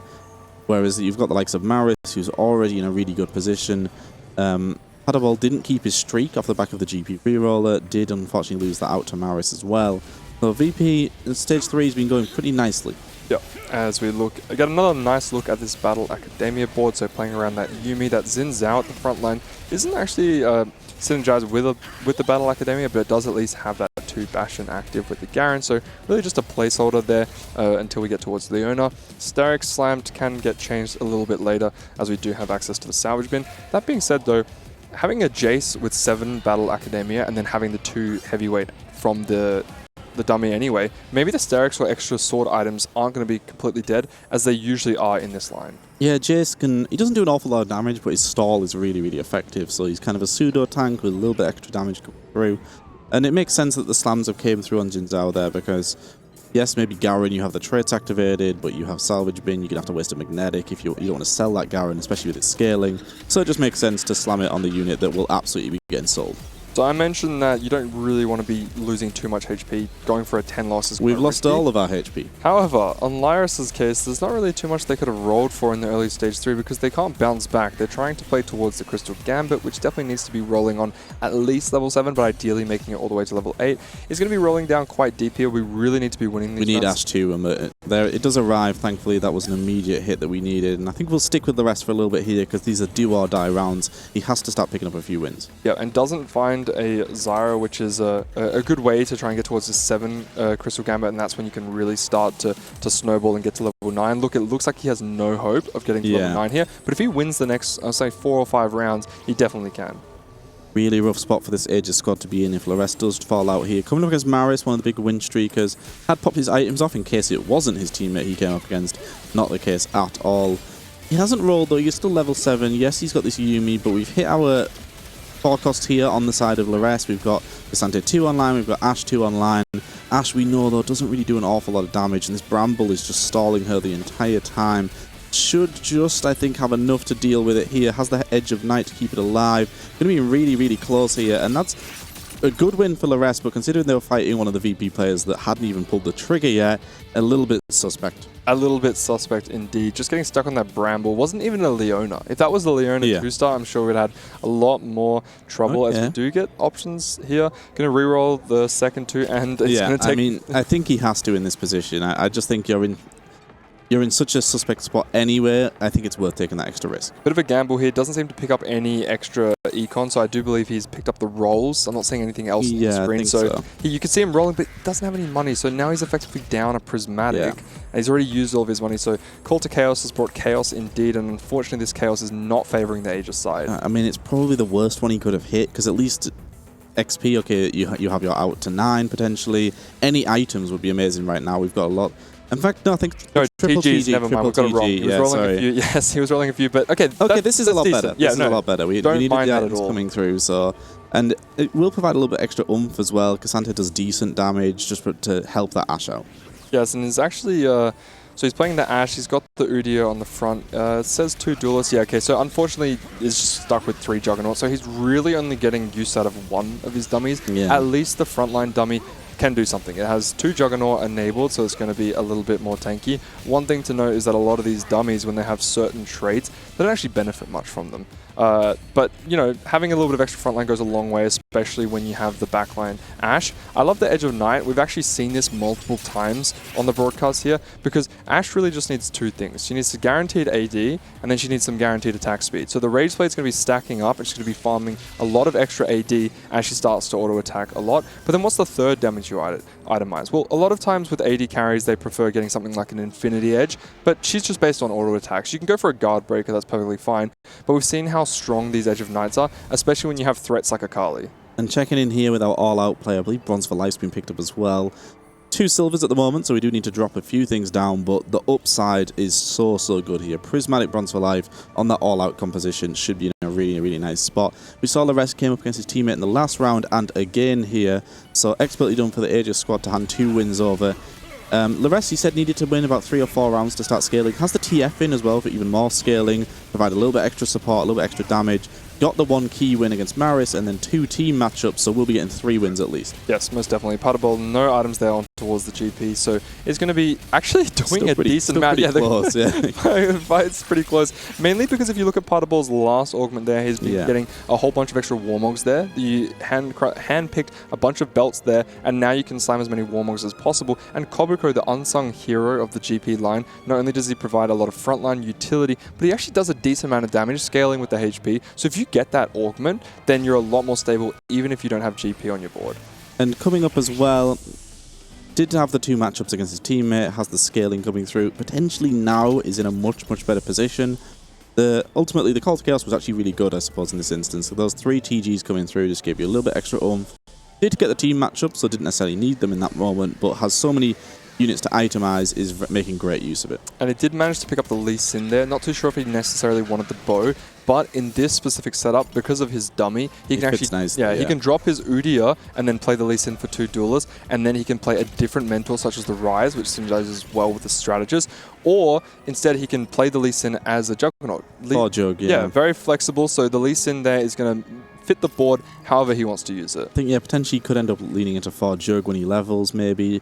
Lee Sin's a great TG holder as well. You kind of don't want to make just Lee Sin items. We've seen that he's not super effective, but he can do an awful lot sometimes in these matchups when he rolls something like an Edge of Night, something like a BT. So having a unit like that uses TD excellently.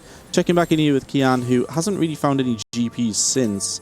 It's been a long time since we had this many, and has went all the way to 8, has accepted that there's too many denials going on in this particular lobby, and both our GP players not hitting so far. Yeah, definitely a lot of denial happening. We did see him with the too much value and the GP2 very early in stage 2, so we thought, okay, well, he's definitely in a position to hit it, but Patabol rolled quite deep, and then other players told his teammates, said, you know what, I'm probably not going to hit, but we need to make sure that Kian doesn't hit, so instead we're just going to play defense. And GP2 is getting stuck against a very strong frontline over there with the Star Guardians. We haven't seen too much success out of this Jinx lineup, but it is pretty decent at just playing for a top 4. Yeah, and I think Golbo, actually, we saw had the Star Guardian +1 and the Sniper +1, and that's great for Star Guardian because it's a little awkward to fit anything. Like, when you level to 9, the best thing you can put in is normally Kabuko, and you want a Sniper in for Jinx, especially because it is a Jinx-heavy composition, so being able to get that online, get 8 online earlier, a little bit extra room, you can drop potentially one of the dead units.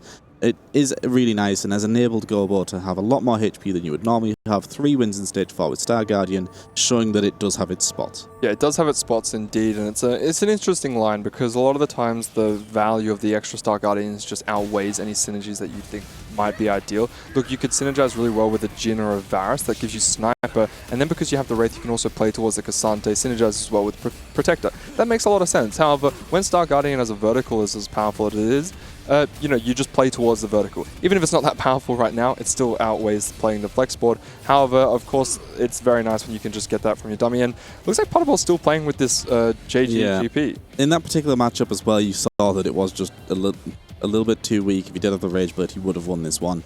And so many GPs have been denied. Patabol, though, whereas Virtus.pro have sent their GP player to 8, they've went, okay, there's too many out the pool.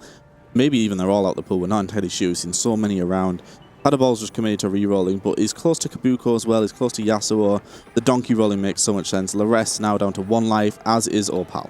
So I assume that this is not manually done. The chance to roll GP has gone into the negatives. Okay. I mean, that makes sense given how many of them are actually being held. There's none left in the pool. That is the confirmation. I wonder if that means, if there's none left in the pool, does that mean that someone's duped, like lesser duped an extra GP? Because that could be the case. If all 20 of them are gone, and then someone uses a duplicator on one, there could be 21 out of the pool. And so you actually do in fact have a negative chance of rolling GP. And now the spot for this Aegis squad looks really bad because VP realized this early on that GP was going to get to this point where it was just unhittable. They sent their player to 8. Patabol's been donkeying, 5 loss streak now. Suboptimal items last time we saw as well. and the two other players below you in the standings are both from this Aegis squad, so it's not like they can sack for each other.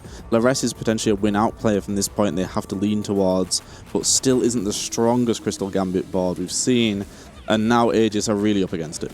Yep, and it looks like the Ashe is going to be safe over there towards the corner. A lot of the CC coming out of this mentor board of Kian is going to be placed onto these frontline TG units, but there's just so much going on in this front line. Very, very beefy units. The Cassante does have some damage items, so it isn't going to be doing too much in the front line, but have a lot of Warmogs there on towards the J4, so that's quite decent still. We do have the Edge of Night still yet to proc, so Ashe technically has another life, and she's stacked up so much AD there, so it is going to be able to take out the Kian, looking very solid. On the right side of the screen, we do have the Mundo, who's going to be absolutely unkillable. And a perfect result for the Aegis squad here. Paddleball versus Opal, two players that were both in potential elimination range. Just the barely one unit win for Opal there, I believe. So ultimately kept themselves alive. Maybe the case that they could have just gave up on Opal because they can't see any more wins in potentially for him, and gave Paddleball that extra chance to find something, potentially a Kabuko. But right now, 3 people in elimination range. They just need to try edge out ahead of Milo. If they can finish, at least avoid that 8th place, then they do have a chance. Yeah, and the main thing about this lobby is that because GP3 has not been on the cards for Kian or for Paddleball, it means that Lyris has actually been able to play the win-out position. If he can get to a position of 7 Crystal Gambit, or even just reap the rewards at the 5, he can potentially play for first. That being said, Paddleball is on lethal range, so if he gets knocked out, Kian still can hit, though Kian does not have much HP to work with himself. Aegis really needed to avoid the 8th place here, and Paddleball looks like he's doing enough here in the matchup against Gobo, but Opal takes a pretty big loss. You can hear the reaction there from some of these VP players, I believe, securing at least themselves a top 7. Milo, I believe, has also looks like he's falling down here, so we'll have to see exactly how the HP lies. Yes, very, very crucial to have one final look at the tallies, but you're seeing Milo gets knocked out there, but the main eyes are going to be on Paddleball because Lyris has managed to build himself a very, very strong board. We did talk about how he could play around this Lee Sin. Paddleball is still alive. Paddleball does hit the GP3 now as well. So players dropping out, players playing Denial. We saw Milo who's holding a couple of copies. They're holding back on this a little bit, not giving too much away, and suddenly now does pull the trigger, hits that 3-star. I wonder if he does have anything he can do with the items there, because they just popped them off. Same ones went back on, so interesting he tried to do that. I suppose they value Lares as the more win-out player, so if it's head-to-head, Opal would just be like, okay, Paddleball would just accept that he has to die. But now suddenly Aegis do have a little bit more of a stronger spot. They do have the strongest player in the lobby. It's just whether or not they could avoid each other. Opal not having the best items on GP though. Yeah, and Lares' spot is absolutely terrifying. I mean, he has those TGs on towards the front line. The Lee Sin 2-star, we talked about how probably wasn't going to be able to get to level 9 because he looked at level 8-0 gold. However, we knew all along that if you can start to get these wins, if you can let your teammates to drop a helping hand and to give you a few wins for free, which we actually saw from the Aegis side, then of course you can push those levels. And he's just looking to play a little bit of defense here, picking up this Protector. I don't think it synergizes too well with his board, but at this point when you have your entire frontline itemized with TGs, your Ashe has exactly the items that you want, then what more do you need than to play defense? And ultimately, 1-2 wins you a lobby. Doesn't matter what else happens, and they do have the player with the most HP right now, who is pretty strong. Let's be honest, Gobo's not dropping any rounds easily, and will be taking the loss to Lares whenever they face head-to-head. And then Lares is the strongest player in the lobby. So Paddleball just edging out against Milo there. If they can get Lares into that top 2 position and Gobo can just stay healthy enough, then that is their route to victory. Yep, and Lares has actually pivoted into the 7 Crystal Gambit, so I wasn't too sure if he's going to be able to get there, as he didn't have the spatula on an actual unit, so maybe I thought, maybe he might feel that playing too many of them is a bit risky, but it gives you such an incredible amount of damage bonus, especially towards your Ashe, and picking up that Protector makes a lot of sense now with the Janna online. Yeah, gets the Ghost matchup against his teammate, but is ultimately a Ghost anyway, so another round for Lares where he gets to win for free, keep farming, keep scaling. Have to see how this VP squad can react. They need to deny Gobo getting in the top 2. Yes, they need to deny. So getting 3 rounds here is obviously going to be huge. And I say managing to get to level 9 hasn't. I jumped the gun. He hasn't actually gotten to level 9, but did manage to get a Zyra on level 8. So that's perfectly fine. You can play that and then push levels. So very, very scary TFT, I would say, from them. Gobo's on a 2-win streak as well, so it's not like his board is weak by any means. And now they're in the position where Gobo can just sack for Lores whenever they face each other, even though I don't think he'd need to. I think Lores is probably going to win out this game regardless. But now they're in a position where you can't see much room in the top 2 for this VP squad, and they really need to figure out a way to get in there. Yep, they need to come up with a new strategy because they've been denied. There's too many strong boards here towards the sides of AEGIS, and there's really not much you can do once the Crystal Gambit comes online. Yeah. That being said, though, Maris's board is looking pretty decent. It's taking out a lot of the front line, and Lee Sin's going to have to hold on. But no, there's just too many moving parts here, and looks like a really strong board there from Maris, but is going to be getting knocked out, and Lyris is cruising his way to the first place. Lyris is cruising his way, and Gobo did take a loss there, so beaten out elsewhere by NCC1. So Maris can both fall out there, joining Padabol, Milo, and Opal as our eliminated players. Yep, so it's all eyes on NCC. What can he do to survive?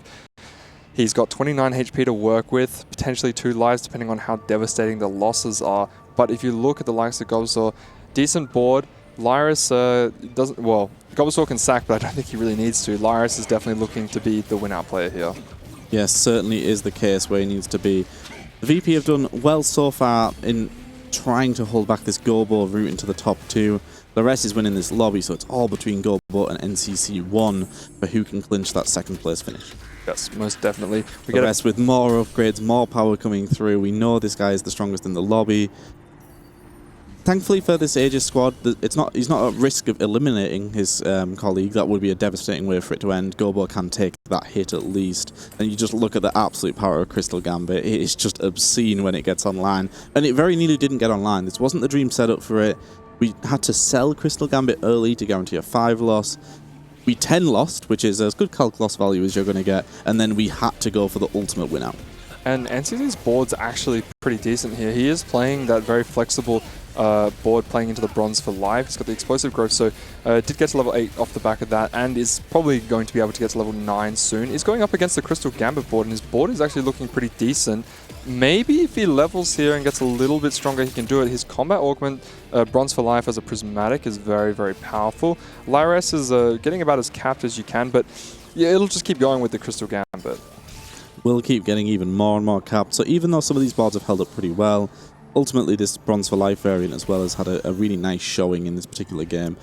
But whether or not there's anything he can do, Gobo did take the loss as well, but Gobo I imagine was the Crystal Gambit Ghost, so didn't take as big of a loss, and now both these players will be going head to head soon to determine who wins this game and who wins this series.